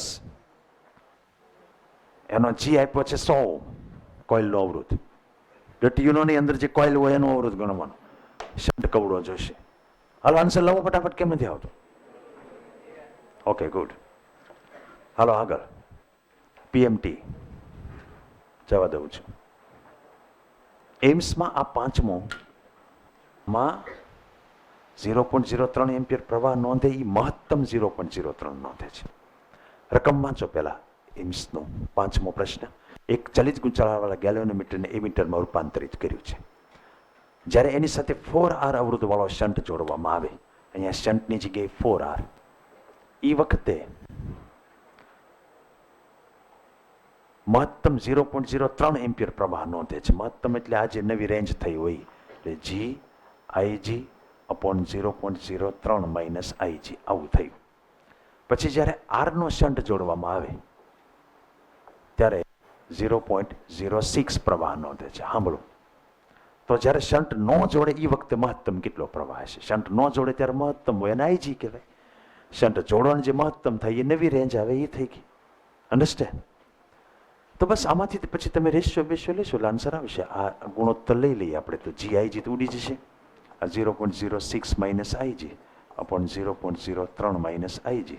પછી અહીંયા ગુણી નાખવાના, IG ને કરતા બનાવી દેવાના. એટલે શન્ટ હોય જ નહીં ત્યારે જે મેક્સિમમ પ્રવાહની ક્ષમતા હોય. અન્ડરસ્ટેન્ડ? હાલો. પછી PMTનો 55 આ સહેજ અલગ પ્રકારનો છે. પહેલા રકમ જુઓ. G અવરોધ ધરાવતા ગેલ્વેનોમીટરને S અવરોધ વડે શન્ટિંગ કરવામાં આવ્યું. શન્ટિંગ એટલે એને સમાંતરમાં જોડ્યું. પ્રવાહ ઈનો ઈ રાખવા માટે શ્રેણીમાં કેટલો અવરોધ જોડવો જોઈએ? પહેલા મોટા આને લગાડી દો એટલે અવરોધ થઈ ગયો GS/G+S. એ પહેલા આ નહોતો લગાડ્યો ત્યારે G જ હતો અવરોધ, બરાબર? તો શ્રેણીમાં કેટલો ઉમેરો તો કરંટ ઈનો ઈ રહે. કરંટ ઈનો ઈ તો જ રહેશે કે અવરોધ ઈનો ઈ રહે, એટલે અવરોધ પાછો G નો G જ રહે. સાંભળો હું કહું છું હું છે. ન જોડો ત્યારે અવરોધ G હોય, તમે જોડશો એટલે અવરોધ GS/G+S થાય. એને કારણે કરંટ બદલાઈ જશે. કરંટ ઈનો ઈ રાખો તો અવરોધ G નો G રહેવો જોઈએ. તો શ્રેણીમાં શું જોડવું પડે? ઘટી ગયો એટલે કંઈક જોડવું જ પડશે, કારણ કે તમે શન્ટ જોડો એટલે ટોટલ ઘટી ગયો અવરોધ. તો ધારો કે શ્રેણીમાં X જેટલો જોડવો પડે છે. કરંટ ઈનો ઈ રાખવા માટે અવરોધ પહેલા હતો ઈનો ઈ રહેવો જોઈએ. પહેલા નહોતો જોડ્યો ત્યારે G હતો એ રહેવો જોઈએ. આમાંથી X ને કરતા બનાવવાનો થયો. X = G - GS/G+S. તો આ G² + GS - GS/G+S. So it is G² / G+S. Ready? ગેલ્વેનોમીટરમાંથી તે જેમ એ મીટર બનાવ્યું એમ વોલ્ટ મીટર બને. મુખ્ય પ્રશ્ન એ છે કે માપે પ્રવાહને તમે વોલ્ટેજ કેવી રીતે માપી શકો? તો પહેલાં સાંભળી લ્યો કે એનો અંદર જે કોઇલ હોય છે એમાંથી કરંટ પાસ થાય છે, એનો અવરોધ G છે. સાંભળજો, કોઈ પણ જગ્યાએ કરંટનું માપન થતું હોય, ધારો કે કરંટ 10 એમ્પિયર છે, કોઈકમાંથી પસાર થાય છે, ગમે એમાંથી, એ તમે મીટરમાંથી ગણી લો કે કોઈ અવરોધમાંથી ગણી લો. કરંટ ખબર પડી જાય એની સાથે અવરોધ ગુણી નાખો તો વોલ્ટેજ ન થઈ જાય. તો આપણું ગેલ્વેનોમીટર કરંટ તો માપે જ છે. કરંટનો કાંટો જ્યાં અટકે, ધારો કે આ 10 માઇક્રો એમ્પિયરે કરંટનો કાંટો અટક્યો, તો આ મીટર જ્યાં જોડ્યું હશે એ બે બિંદુ વચ્ચે આની અંદરથી પસાર થતો કરંટ મળી ગયો, તો ઇન્ટુ હું G કરી નાખું તો ગેલ્વેનોમીટરનો વોલ્ટેજ થઈ ગયો. એટલે આ લોકો ખાલી ડાયલ જ બદલવાનું આવે, વચ્ચે વી કરી નાખે. વોલ્ટમીટર બનાવવું હોય જો વચ્ચે વી લખી નાખે, અને ઉપર આંકડા જેટલા હોય ને કરંટ જે બતાવે ને ઇન્ટુ G કરીને આંકડો બદલી નાખે, એટલે વોલ્ટેજ થઈ ગયા. બે વસ્તુ કરવાની, વચ્ચે એ હતું ત્યાં વી કરી નાખો એટલે વોલ્ટમીટર કહેવાય. કાંટો જ્યાં અટકતો તો એ કરંટ બતાવતો હતો ને. ધારો કે ગેલ્વેનોમીટરનો G2 હોય તો કરંટ 2 હોય ઇન્ટુ G કરી નાખો એટલે ત્યાં 4 કરી નાખે એટલે વોલ્ટેજ 4 થઈ ગયો. કરંટ 3 હોય ઇન્ટુ G કરી નાખો એટલે 6 થઈ ગયો. G બરાબર 2 લીધો હોય તો. એટલે કહેવાનું તાત્પર્ય એ છે કે પ્રવાહ માપવા વાળું ગેલ્વેનોમીટર જ વોલ્ટેજ માપવાના કામમાં આવે. છોકરાને છેતરી જવાના. ઉપર લખ્યું હોય ને આંકડો બદલી નાખે એ લોકો. એ તો એકવાર કંપનીમાં બનાવીએ ત્યારે જ બદલવાનો છે, પછી તો જ્યારે જ્યારે જે જાતું હશે એ પ્રમાણે કાંટો અટકશે ને આપણને આંકડા મળશે. એટલે ધ્યાન રહે કે IG ગેલ્વેનોમીટરની પ્રવાહ ક્ષમતા છે, તો G ગુણી નાખ્યા પછી જે આવે એ ગેલ્વેનોમીટરની વોલ્ટેજ ક્ષમતા થાય. કારણ કે G ગુણો એટલે પ્રવાહનું વોલ્ટેજ થઈ ગયું. પ્રવાહ મેક્સિમમ તો એ વખતે વોલ્ટેજ મેક્સિમમ થઈ જાય G ગુણી નાખો તો. ફરીથી આપણે એક પરિસ્થિતિ લઈએ જેમાં આપણને વોલ્ટેજ માપવાની ઈચ્છા થતી હોય. એક બેટરી લઈ લઉં છું અહીંયા. આ લોકો એક વધારાનો અવરોધ અહીંયા રાખ્યો છે, મારે તો આના માપવા છે, આ અવરોધના વોલ્ટેજ માપવા છે. કરંટ અહીંથી જે પસાર થતો હશે એ I = વોલ્ટેજ અપોન અવરોધ હશે. આને હું R1 કહી દઉં તો R1 + R હશે. આના બે છેડા વચ્ચેના વોલ્ટેજ માપવા માટે મારે મીટર કનેક્ટ કરવું છે. પહેલો પ્રશ્ન એ આવે કે કનેક્શન શેની કરશું, સમાંતર. હવે સાંભળી લેજો, હજી હું તમને ખાસિયત કહું ગેલ્વેનોમીટરની, કે એ એના બે છેડા વચ્ચેના હોય એ જ માપે, કે ગામના નો માપે. તમારે આના બે છેડા વચ્ચેના માપવા છે, તો આને એવી રીતે જોડો કે આના હોય એ જ એના થાય સમાંતર. સમાંતરમાં નિયમ છે ને વોલ્ટેજ સરખા હોય. એટલે આપણે વોલ્ટમીટર, વોલ્ટેજ માપવા વાળું મીટર, ટૂંકમાં જે ઘટકના વોલ્ટેજ માપવા એની હારી સમાંતરમાં જોડવું જોઈએ. આને હું A અને B એવું નામ આપી દઉં. તમે પહેલા જોડો નહીં ત્યારે આના બે છેડા વચ્ચેનો વોલ્ટેજ I × R હોય અને I આ હોય. જેવું તમે ગેલ્વેનોમીટર કનેક્ટ કરશો એટલે હવે પ્રવાહ છે એ બદલાઈ જશે, કારણ કે V/R1 એક નહીં થાય, RG/R+G થશે. દેખાય છે ને આ મોટા? કારણ કે આ R અને G સમાંતરમાં છે, તો આનો અવરોધ ઉપર બેનો ગુણાકાર નીચે બેનો સરવાળો એટલો થાય, એની હારે આ R ઉમેરો તો મોટા કરંટ બદલાઈ ગયો તો વોલ્ટેજ બદલાઈ ગયો. તો મીટર કનેક્ટ કરો એ ભેગો ખોટો વોલ્ટેજ માપશે. ખરેખર તમે નો અડાડો ત્યારે અહીંયા IR હોય, અડાડ્યા ભેગો I'R, થોડોક અવરોધ વધી ગયો છે. અવરોધ બદલાવાનો એટલે કરંટ બદલાઈ જશે, એટલે ખોટું માપન થશે. બીજું એ થશે કે અહીંથી જે કરંટ આવતો હશે મોટા ભાગનો મીટરમાંથી પસાર થાય, તો મીટરને ઓલા બે નુકસાન થશે. કાંટાના ત્રણ કટકા અને ભાળો એમ ભડકે પડે. કારણ કે આની કરતાં તો ગેલ્વેનોમીટર ઓછા અવરોધ વાળો જ હોવાનો, બેન ધ્યાન રાખજો. તો કરંટ આમાંથી જાજો પસાર થાય એ બે રીતે નુકસાન કરે, મીટરને નુકસાન કરે. અહીંયા ઓછો વોલ્ટેજ બતાવે, કરંટ જેમ ઘટે એમ હોય કરતાં ઓછો વોલ્ટેજ બતાવે. આ સમસ્યા છે. પછી નિરાકરણ કરીએ. સર્કિટના કોઈ ઘટકના બે છેડા વચ્ચે પીડી માપવા માટે એને સમાંતરમાં જોડવું છે. બાજુમાં સમાંતરમાં જોડીને બતાવ્યું એટલે અવરોધ બદલાઈ ગયો છે. R1 વત્તા R હતો એને બદલે R1 વત્તા RG upon R plus G થઈ ગયું. એટલે કુલ અવરોધ બદલાઈ ગયો તો પ્રવાહ બદલાશે એટલે વોલ્ટેજ છે એનું માપન ખોટું થશે. IR ની જગ્યાએ I'(R) થશે. બીજું કે મીટરને નુકસાન થશે. મોટાભાગનો પ્રવાહ તો મીટરમાંથી વહે છે.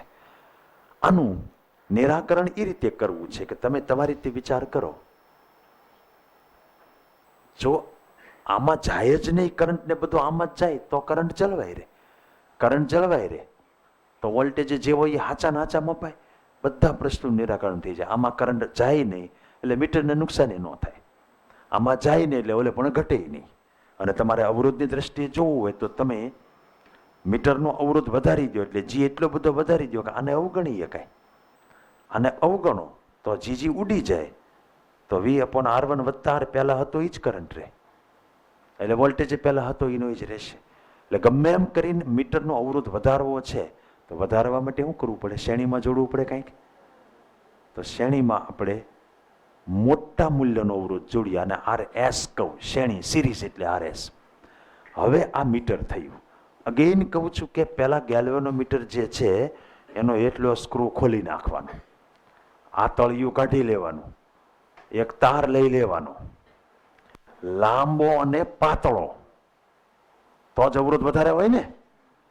એ શ્રેણીમાં જોડી દેવાનું, ઓલી જે અંદર કોઇલ હોય એની હારી. અન્ડરસ્ટેન્ડ? એટલે કોઇલનો અવરોધ જે પહેલા 10 હતો ને તમે આ 990 વાળો જોડી દીધો તો 1000 થઈ ગયો. એટલે આમાં કરંટ નહીવત વહેશે એટલે મીટરને નુકસાન નહીં થાય. આમાં નહીવત વહેશે એટલે મોટા ભાગનો કરંટ વહેતો તો ત્યાં વહેશે એટલે વોલ્ટેજ હતા એ નહીં જળવાઈ રહેશે. એ રીતે ન સમજાવવું ને અહીંયા સમજાવવું હોય તો હવે મીટરનો અવરોધ જ વધી ગયો એટલે એની સાપેક્ષે આરને તમે અવગણી નાખો તો પછી આ જીજી ઉડી ગયા. R1 વત્તા R પહેલાં હતો એ જ રહેશે. આવી રીતે આપણે એવું નક્કી કર્યું કે વોલ્ટ માપક સાધન એટલે કે વોલ્ટ મીટરનો અવરોધ વધારી દેવો જોઈએ. બંને એટલો વધારે સારું. 1000 ને બદલે 5000 ઓહ્મ વધારે સારું. તો પછી ભગવાનનું વોલ્ટ મીટર છે એનો અવરોધ કેટલો હોવો જોઈએ? અનંત. એમ આદર્શ વોલ્ટ મીટરનો અવરોધ અનંત હોવો જોઈએ. અન્ડરસ્ટેન્ડ? તો જો જીનું મૂલ્ય ખૂબ મોટું હોય, ખૂબ મોટો હોય તો નહીં કાંઈ, આપણે એમાં ઉમેરીને મોટું કરવું પડે તો અવરોધ હોય એનો એ રહેશે, પ્રવાહ એનો એ જળવાઈ રહેશે એટલે વોલ્ટેજ જેટલા હશે એટલે માપી શકાશે. આ ચર્ચા દર્શાવે કે જે વોલ્ટેજનું માપન કરતું સાધન છે એનો અવરોધ શક્ય એટલો મોટો સૈદ્ધાંતિક રીતે અનંત હોવો જોઈએ. આ માટે ગેલ્વેનોમીટર સાથે શ્રેણીમાં મોટો યોગ્ય અવરોધ એટલે આનું સૂત્ર તારવવાનું આવશે. ઓલામાં કેમ શંટનું સૂત્ર તાર્યું એની જેમ એનું વોલ્ટમીટરમાં રૂપાંતરણ કરી શકાય. આ પ્રકારે જોડેલા મોટા અવરોધને લીધે હવે ગેલ્વેનોમીટરમાંથી પસાર થતો પ્રવાહ ખૂબ ઓછો એટલે મીટરને નુકસાન થતું નથી. ગેલ્વેનોમીટર વડે માપી શકાતા મેક્સિમમ વોલ્ટેજને ગેલ્વેનોમીટરની વોલ્ટેજ ક્ષમતા કહેવાય, G/Ig. મારે હવે સૂત્ર તારવવું છે. પહેલાં તમે નક્કી કરી લો તમારે વોલ્ટમીટર કેટલા વોલ્ટનું બનાવવું. એટલું નક્કી છે કે ધારો કે આ વોલ્ટમીટર છે એ કેટલા વોલ્ટનું છે? છેલ્લે આ 10 વોલ્ટનું છે. તો એટલું નક્કી કે આના બે છેડા વચ્ચે 10 વોલ્ટ આવે ત્યારે કાંટો પૂરેપૂરો ફરી જવો જોઈએ તો 10 થાય ને. તો સાંભળજો, પૂરેપૂરા આપી દે. આવડો અહીંથી મીટર છોડાવીને અહીંયા લગાડી દો. આ લોકો પહેલા મીટર ને પછી આ બતાવી, આમાંથી હું ફેર પડે તો ગમે એમ બતાવીએ કાંઈ. આ એના બે છેડા વચ્ચે જેટલા વોલ્ટેજનું મીટર બનાવવું એ બધા વોલ્ટેજ આપી દો ત્યારે કરંટ પૂરેપૂરો જ વહેવો જોઈએ. પૂરેપૂરો એટલે Ig, જેથી કરીને કાંટો પૂરેપૂરો ફરે. અન્ડરસ્ટેન્ડ? તો V બરાબર કાં તમે આ રીતે મેળવો આનું સૂત્ર કે આ A કહી દો, આ B કહી દો. V એથી શરૂ કરો. પ્રવાહની દિશામાં એટલે -Ig × G. પ્રવાહની દિશામાં એટલે -Ig × RS is equal two અહીંનો વોલ્ટેજ VB થાય. તો આ બે છેડા વચ્ચેનો વિદ્યુત સ્થિતિમાનનો તફાવત VA - VB is equal two શું થાય? G × Ig plus Ig × RS. આમ થશે. અથવા સીધે સીધો હિસાબ માંડો ને કે આના વોલ્ટેજ ઇઝ ઇક્વલ ટુ આના વત્તા આના, તો ડાયરેક્ટ લખીએ કાંઈ Ig × G plus Ig × RS. સીધે સીધું લખીએ કાંઈ. આ ઈ જ થયું ને, બે છેડા વચ્ચેનો વોલ્ટેજ એટલે V ઈ જ આવ્યું. આમાંથી આપણે કરતા બનાવીએ RS ને, કવડો અવરોધ જોડવો પડશે. તો RS is equal two V - Ig × G upon Ig આવશે. અલગ અલગ ભાગી તો V/IG - G આ શ્રેણી અવરોધનું સૂત્ર આવ્યું. V/IG - G સાંભળી લેજો શું છે. G અને IG તો ગેલ્વેનોમીટરના અચળાંકો છે, એનો પોતાનો અવરોધ ને એની પોતાની પ્રવાહની ક્ષમતા. હવે આપણે કેટલા વોલ્ટેજ માપે એવું એને બનાવવું છે એ આ તો કવડો અવરોધ શ્રેણીમાં જોડવો પડશે, એ તમને મળી જાય. આપણે મેક્સિમમ 20 વોલ્ટ માપે એવું મીટર બનાવવું હોય એ શરતે આપણે આ સૂત્ર લાવ્યા. એટલે આ V શું છે, કેટલા વોલ્ટેજ માપે એવું મીટર બનાવવું એ. ઉદાહરણ લઉં, ધારો કે G બરાબર 10 ઓહ્મ છે, IG બરાબર 10 માઇક્રો છે.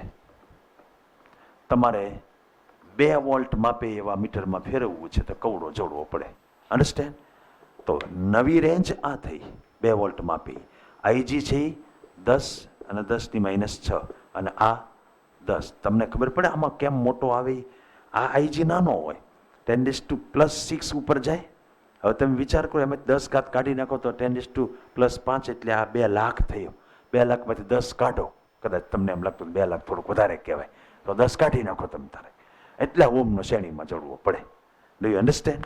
એટલે મોટો જ જોડવો પડશે. જેમ રેન્જ મોટી કરવી હોય, એની પોતાની રેન્જ આ છે G × IG. આપણે ધારો કે n ગણી રેન્જ કરવી હોય તો n × G × IG કરવું પડે. તમને સમજ પડે કે નહીં?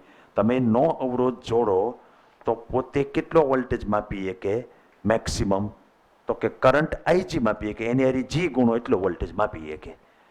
આપણે n ગણી રેન્જ કરવી હોય તો n × GIG કરવું પડે. નો આપણે રેન્જ વધારવી હોય તો G × IG જેટલી એની ક્ષમતા છે જ તે. IG જાય, જવાબ શું આવ્યું ખબર પડી? n - 1 × G આવ્યું. ઓલામાં n - 1 થી ભાગવાનું આવતું હતું, એટલે n - 1 × G. ધારો કે તમને ગેલ્વેનોમીટર પોતે વોલ્ટેજ જે માપી શકે એ કરતા 10 ગણી રેન્જ તમારે કરવી છે તો 9G જેટલો અવરોધ જોડવો પડે. ઓલામાં પ્રવાહ માપવાની ક્ષમતા 10 ગણી કરવી હોય તો G/9 આવે, આમાં G × 9 આવે. તો ઓલામાં નાનો અવરોધ થયો અને આમાં મોટો. એક હવે મને પ્રશ્ન યાદ આવ્યો છે. આ ગેલ્વેનોમીટર છે, પકડ. આવડું આ એમીટર છે અને આ વોલ્ટમીટર છે, બરાબર? અવરોધની દ્રષ્ટિએ ચડતા ક્રમમાં ગોઠવવા છે. સૌથી ઓછો અવરોધ કોનો હોય એને પહેલા રાખવાનું છે ઓલી બાજુ, એમીટર. કારણ કે એમાં તમે ઘટાડ્યો, પછી ગેલ્વેનોમીટરને, પછી એની હારી શ્રેણીમાં જોડીને તમે વોલ્ટમીટર બનાવ્યું. દાખલા તરીકે ગેલ્વેનોમીટરનો અવરોધ 10 ઓહ્મ હોય, શન્ટ 0.1 જોડ્યો હોય એમીટરમાં ફેરવવા, તો 0.1 કરતાં નાનું થઈ જાય એમીટર. આ 10 હોય ને એની હારી 1000 વાળો જોડ્યો તો 1000 ને 10 થઈ જાય. એટલે સમજ પડે કે નહીં અવરોધ કોનો વધારે ને કોનો ઓછો હોય? તમે ગેલ્વેનોમીટર એ ઓરિજિનલ સાધન છે, એમાં શન્ટ જોડીને ઘટાડો છો એ એમીટર થયું, RS જોડીને વધારો છો એ વોલ્ટમીટર થયું. તો વોલ્ટમીટર એ વધેલો અવરોધ છે, એમીટર એ ઘટેલો અવરોધ છે.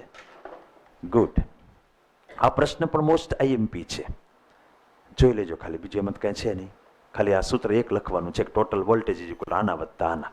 પણ ધ્યાન રાખવાનું, મેક્સિમમ વોલ્ટેજ જે માપવાના છે એ વખતે કાંટો મેક્સિમમ ફરવો જોઈએ. મતલબ કે આની અંદર કરંટ મેક્સિમમ પસાર થાય ત્યારે જ, એ તો કોઈનું હગું થતું નથી.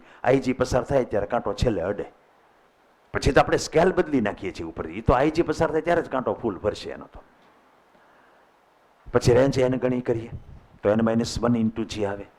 હજી હું તમને એમ કહું કે ગેલ્વેનોમીટરની કરંટ સેન્સિટિવિટી આપણે આ સૂત્રથી આપી હતી. તો વોલ્ટેજ સેન્સિટિવિટી આપણે મેળવવી હોય તો છેદમાં શું આવે કયો જી? સેન્સિટિવિટી વોલ્ટેજ ઉપર તો કોણ આવર્તન આવે, નીચે વોલ્ટેજ આવે. તો ઓલું જે સૂત્ર છે આ, એમાં તમે અહીંયા R વડે ગુણી નાખો તો આ V થઈ ગયું. આ R એટલે જે વોલ્ટમીટર તૈયાર થયું એનો જે અવરોધ થયો એ G + RS કરીને જે બન્યો એ. એટલે હવે એના વોલ્ટેજ છેદમાં આવી ગયા. તો ∅/V કરી નાખો તો સૂત્ર આવશે NAB/R, અને આ કેવલ અચળાંક. એકમ વોલ્ટેજ દીઠ કોણાવર્તન. ઓછા વોલ્ટેજ જાજુ કોણાવર્તન થાય તો સેન્સિટિવિટી વધારે કહેવાય. આ થઈ વોલ્ટેજ સેન્સિટિવિટી એ પણ અહીંયા આવી ગયું. સેન્સિટિવિટી એટલે ગુજરાતીમાં બોલો તો સંવેદિતા. આ એસએલપીનો 64. હવે થોડી એપ્લિકેશન જોઈ લઈએ. જી અવરોધ અને વી વોલ્ટની ક્ષમતાવાળા વોલ્ટમીટરને એનવી વોલ્ટેજવાળો બનાવવું તો n-1G આવે. ઓકે, ધેન કમ્સ આ ટેક્સ ન્યુમેરિકલ 23. આ હું આખો ગણાવું છું, જરા તમે બરાબર ધ્યાન દેજો, કારણ કે આમાં મારે પછી ટ્વિસ્ટ કરવાનું છે. સાંભળજો. એક ગેલ્વેનોમીટરના ડાયલ પર 21 કાપા છે, એટલે 20 વિભાગ થયા. પર ડિવિઝન 10 માઇક્રોએમ્પિયર બતાવે છે કે 10 માઇક્રોએમ્પિયર એક ડિવિઝન થાય, તો 20 ડિવિઝને 200 માઇક્રોએમ્પિયર થયું. એટલે આઈજી 20 ડિવિઝન ફરી જાય ગેલ્વેનોમીટર, એટલે કે પૂર્ણ સ્કેલ આવર્તન, ત્યારે કેટલું થાય? 200 માઇક્રો થાય. Hello, understand? એક ડિવિઝનમાં 10 છે ને એવા 20 ડિવિઝન છે, તો 200 થયું. એ વખતે આખો કાંટો ફરી જાય, પૂર્ણ સ્કેલ આવર્તન. હવે અવરોધ એનો આપી દીધો છે, એ 20 ઓહ્મ્સ છે. આમાં બે પ્રશ્ન પૂછી નાખ્યા. હવે પહેલા 1 એમ્પિયર માપે એવા એમીટરમાં ફેરવવું છે, એટલે નવો માપે એ કેટલો? 1 એમ્પિયર. તો આપણે જોડવું શું પડે? શન્ટ. એ પહેલાં હું ગણી નાખું. GIG upon I minus IG. આ 20 છે, IG છે એ 2 × 10⁻⁴ છે, અને આ I છે એ 1 માઇનસ IG. એ તો હું અવગણી નાખું તો હાલે ને. પછી IG 1ની સામે હાવ અવગણ્ય હોય, એટલે એમ સમજો ને કે આ 0.004 જેવું થશે ને અંદાજિત. હલો, આશરે આ એટલો શન્ટ જોડવો પડશે. પછી એના એ મૂળ ગેલ્વેનોમીટરને 1 વોલ્ટ વોલ્ટેજ માપે એમાં ફેરવવું છે. તો વોલ્ટેજ કેટલા માપવાને અહીંયા લખવાનું, મીટર જે બનાવવું 1 વોલ્ટ. તો આપણે શું કરવું પડે? RS જોડવો પડે, V/IG minus G. Voltage 1 IG છે એ 2 × 10⁻⁴, અને આ 20. તો આ 10,000 ભાગ્યા એટલે 5,000માંથી 4 જાય તો 4,980 એમ થશે ને. 5,000માંથી 20 જાય, એટલા ઓમનો શ્રેણીમાં જોડવો પડશે. સાંભળજો. અને એટલા ઓમનો સમાંતરમાં જોડવો પડે. એટલે આખી વાત શું છે એ સમજો. આ ગેલ્વેનોમીટર છે, એની ક્ષમતા છે એ 2 × 10⁻⁴ની છે. હલો, એનો અવરોધ છે એ 20 છે. તમારે એને 1 એમ્પિયર માપે એવા એમીટરમાં ફેરવવું, તો તમારે આવો શન્ટ જોડવો પડે. એ વાત થઈ. પછી એ શન્ટ ઉખેડી લેવાનો પાછો. હવે આ બાજુ ભાઈ આવો. હવે તમારે એને વોલ્ટમીટરમાં ફેરવવું છે. તો આ તો બે વસ્તુ જે છે એની જ છે.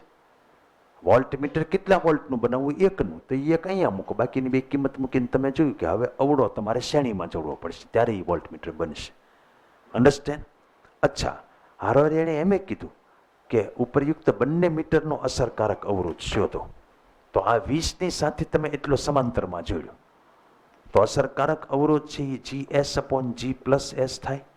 અંદાજિત આ જ રહેશે 0.004 ઓહ્મ, કારણ કે 20 અને 0.004 સમાંતરમાં જોડો તો નિયમ છે આની કરતાંય નાનો થઈ જાય. આ 0.004 વત્તા 20 એટલે 20 જ રહે. 20 વત્તા 0.004માં હું તમે લઈ લેવાના? એ ઉડી ગયા તો S વાળો જ આવ્યો ને જવાબ, એમ કહું છું તમને. એ જ રીતે અહીંયા આ આટલો શ્રેણીમાં જોડવાનો 20ની સાથે, તો આનો અસરકારક અવરોધ 4,980 વત્તા 20 એટલે એ 5,000 થઈ ગયો. એટલે એ પતી ગયું. મુદ્દો એ નથી. આ પ્રશ્નમાં સહેજ ચેન્જ કરું છું હવે. સાંભળજો, હું ચેન્જ કરું છું. અત્યારે મેં એવું કર્યું કે ગેલ્વેનોમીટર એનું એ રાખ્યું, પહેલા શન્ટ જોડીને એમીટરમાં ફેર્યું, પછી શન્ટ ઉખેડીને પાછું પ્યોર ગેલ્વેનોમીટર કરી નાખ્યું, પછી એને વોલ્ટમીટરમાં ફેર્યું. Do you understand? એક મારી પાસે રિલેટેડનો 23.1 છે. આમાં જો રકમ બદલાણી. એક ગેલ્વેનોમીટરના ડાયલ પર 31 કાંપા છે. સાંભળજો, એટલે 30 વિભાગ થયા. એમાં 20 માઇક્રો પર ડિવિઝન છે ને એવા 30 વિભાગ છે, એટલે 600 માઇક્રોએમ્પિયર થયું. અહીંયા 600 માઇક્રોએમ્પિયર એની ક્ષમતા. એનો અવરોધ 25. આંકડા તો જે બદલાઈ. હવે એને 1 એમ્પિયર માપે એવા એમીટરમાં ફેરવે, એટલે શન્ટ મેળવવાનું. હવે સાંભળજો, આ રીતે તૈયાર થયેલું એમીટર છે એને તમારે વોલ્ટમીટરમાં ફેરવવાનું છે. પહેલી વખતે તમે ગેલ્વેનોમીટરમાંથી એમીટર કર્યું, પછી પાછું ગેલ્વેનોમીટર કરી નાખ્યું, શન્ટ કાઢી નાખ્યો, ગેલ્વેનોમીટરમાંથી ને એમાંથી વોલ્ટમીટર બનાવ્યું છે. હવે તમે શું કરો છો, ગેલ્વેનોમીટરમાંથી એમીટર બન્યું એટલે હવે એની પ્રવાહ માપવાની ક્ષમતા જે આટલી હતી એમાંથી આટલી થઈ ગઈ. હવે એનો અવરોધ જે 20 હતો એમાંથી આટલો થઈ ગયો. હવે આને તમારે વોલ્ટમીટરમાં ફેરવવાનું છે. કેટલા વોલ્ટ વાળા? 1, એટલે અહીંયા 1 લખો. હવે આઈજી એની ઓરિજિનલ હતી એ નહીં, એમીટર બનાવ્યા પછી જે કેપેસિટી થઈ એટલે અહીંયા 1 લઈ લેવાનો આવ્યો. અન્ડરસ્ટેન્ડ? અને હવે એનો અવરોધ જે પહેલા હતો એ નહીં, હવે શન્ટ લગાડ્યા પછી બન્યો એ. ટૂંકમાં ફરક શું છે? મૂળ ગેલ્વેનોમીટરને વોલ્ટમીટરમાં ફેરવો છો કે શન્ટ લગાડ્યા પછી એમીટર બન્યો એને તમે ફેરવો છો? જો એને ફેરવતા હો તો અવરોધ 20 નથી, 20 અને એસ સમાંતરમાં થઈને જે બન્યો એ છે. તો કરંટ એનો 200 માઇક્રો નથી, તો તમે જે નવી રેન્જ બનાવી નાખી એ છે. એ તમારે અહીંયા બે જગ્યાએ મૂકવા જોઈએ. વાત સમજાય છે? એટલે આ દાખલો ખાસ કરજો, બે હારો હાર, એટલે તમને ખબર પડે વોટ ઇઝ ધ ડિફરન્સ. રકમમાં દરેક વખતે ધ્યાન રાખજો. મૂળને કન્વર્ટ કર્યું તો એના જી ના જી આવશે. આ તૈયાર થયેલું લીધું તો એનો એસ અને જી એનો સમતુલ્ય લગભગ એસ જ આવવાનો, એ લઈ લેવાનો. અને નવી રેન્જ એની થઈ ગઈ હોય કરંટ મેક્સિમમની, એ ત્યાં લઈ લેવાની. અન્ડરસ્ટેન્ડ? દેન પછી તો સાદો પ્રશ્ન છે. જો ગુજકેટનો 29 જુઓ જરા, આન્સર આપો. ભગવાનના છે બે. આદર્શ એમીટરનો બને એટલો નાનો અને વોલ્ટમીટરનો બને એટલો મોટો. રેડી? ગેલ્વેનોમીટરને વોલ્ટમીટરમાં ફેરવવાની તો બધા સમજાવે. એક આ પીએમટી નો પ્રશ્ન છે 58, એ તમને સમજાવું. 25 મિલીવોલ્ટ રેન્જ ધરાવતું વોલ્ટમીટર છે, એને એમીટર ઉલટું થયું. વોલ્ટમીટરને એમીટરમાં કન્વર્ટ કરવું છે. વોલ્ટમીટરની ક્ષમતા કેટલી છે? 25 મિલીવોલ્ટ. તો એ 25 જે બતાવી એની વોલ્ટેજ ક્ષમતા છે, એટલે આઈજી ઇન્ટુ જી એની વોલ્ટેજ ક્ષમતા થઈ. એને તમારે 25 એમ્પિયરની રેન્જના એમીટરમાં ફેરવવું છે. તો કેટલો શન્ટ જોડવો પડે? તો જી IG upon I minus IG. G IG તો 25 એને આપી જ દીધો, આઈ તમારે 25, તો આની સાપેક્ષે આને અવગણી છે કઈ ને. આઈજી તો હાવ નાનો જ હોવાનો. જી ઇન્ટુ આઈજી છે એ 25 છે, તો આઈજી તો હાવ નાનો હશે ને. આઈજી તો આમેથી 25 કરતા નાનો હોય, તો આન્સર વિલ બી 1. શન્ટ કવડો જોડવો પડે. પછી એક આ જનરલ મેથડમાંથી છે, મજાનો પ્રશ્ન છે, જરા ધ્યાન દેજો. એક ગેલ્વેનોમીટરને સમાંતરમાં 12 ઓહમનો શન્ટ જોડ્યો, એટલે S is equal to 12 ohm જોડ્યો. તો જે 50 કાપા હોય એમાંથી 20 કાપા થઈ ગયા. કાપા એટલે કોણાવર્તન છે. કરંટ ચલે છે, કોણાવર્તન હોય તો હું કરંટ ઇઝ ઇક્વલ ટુ કેપ હાઈ લઉં તો 20 કાપા જે છે તો 20 કે એ આઈજી થઈ ગયો અને 50 કે એ આઈ થઈ ગયો. તમે વિચારો, પહેલા પૂરેપૂરો આઈજી વહેતો હશે ત્યારે પૂરેપૂરા કાપા છે, શન્ટ લગાડ્યું એ ભેગું એ 20 કાપા આવી ગયો, તો કરંટ તો તમારો આઈજી જ પસાર થાય છે. તો આઈજી ઇક્વલ ટુ 20 કે, અને પછી તમે 50 સુધી જે લઈ જઈએ 100 એ આઈ થઈ ગયો. તો કોઇલનો ગેલ્વેનોમીટર કોઇલનો અવરોધ કેટલો થશે પછી તમે ગણતરી કરી નાખશો. કવડો જોડવો પડશે છે, S is equal G into IG upon I minus IG. Shunt તમને 12 આપી દીધો, જી આમાંથી મળી જશે. કે તો ઉડી જવાનું છે કેટલાક. Yes, problem? Okay. Tax MCQ 10. મેં છે ને હવે થોડાક પ્રશ્નો લીધા ને, એ એસ સચ આ થિયરીના ન કહેવાય, પણ તમને મોઢોમોઢ એમ કહે કે આ બાજુના 10 ઓહમ આ બેટરી છે, એક અહીંયા 10 ઓહમ છે, એક અહીંયા 10 ઓહમ છે. હું તમને એમ કહું કે આ 10 વોલ્ટ છે, તો આ 10 ઓહમ છે, એના બે છેડા વચ્ચે કેટલા વોલ્ટેજ છે, એને બદલે હું એમ કહી દઉં કે આ વોલ્ટમીટર કેટલું રીડિંગ બતાવશે. બે એકનું એક જ થયું, તો વોલ્ટેજ કેટલા બતાવશે એમ. એટલે હકીકતમાં આ બધા સર્કિટના પ્રશ્નો થયા. ત્રીજા ચેપ્ટરમાં લઈ શક્યા હોત આપણે. કહેશો કોઈ કેટલા વોલ્ટેજ બતાવશે? આમ નામ ખબર પડે. યસ, કારણ કે શ્રેણી જોડાણમાં હંમેશા V is equal two IR પ્રમાણે I સમાન હોય તો અવરોધ સરખા હોય તો સરખા ભાગે જ વેચાય. તો આ 10 છે તો 5 વોલ્ટ અહીંયા આવશે ને 5 વોલ્ટ અહીંયા આવશે. જે આવશે એ મીટર બતાવશે. જો હરખા ન હોય તમારે તમે વિચાર્યું ને પહેલાં આઈ મેળવી નાખવાનો. V/R બરાબર. V 10 છે ને ઓલું 20 છે તો આઈ કેટલા થયા? 1/2 એમ્પિયર થયું. હવે આના વોલ્ટેજ કેટલા થાય? IR કરંટ ગુણ્યા અવરોધ 10 એટલે 5 થઈ ગયો.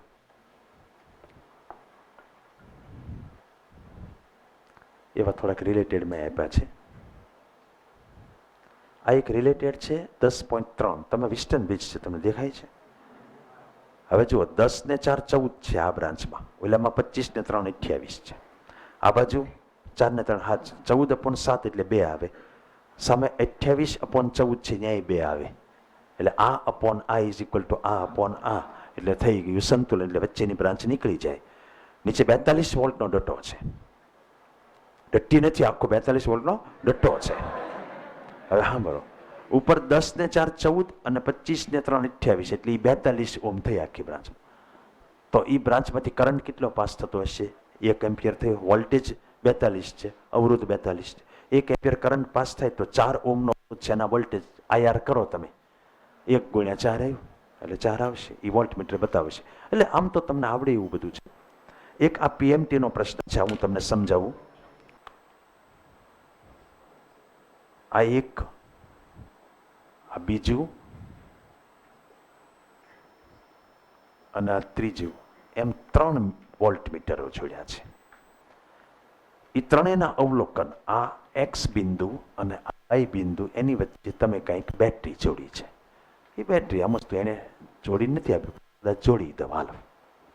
અવરોધ આનો R છે, આનો 1.5 R છે અને આનો 3 R છે.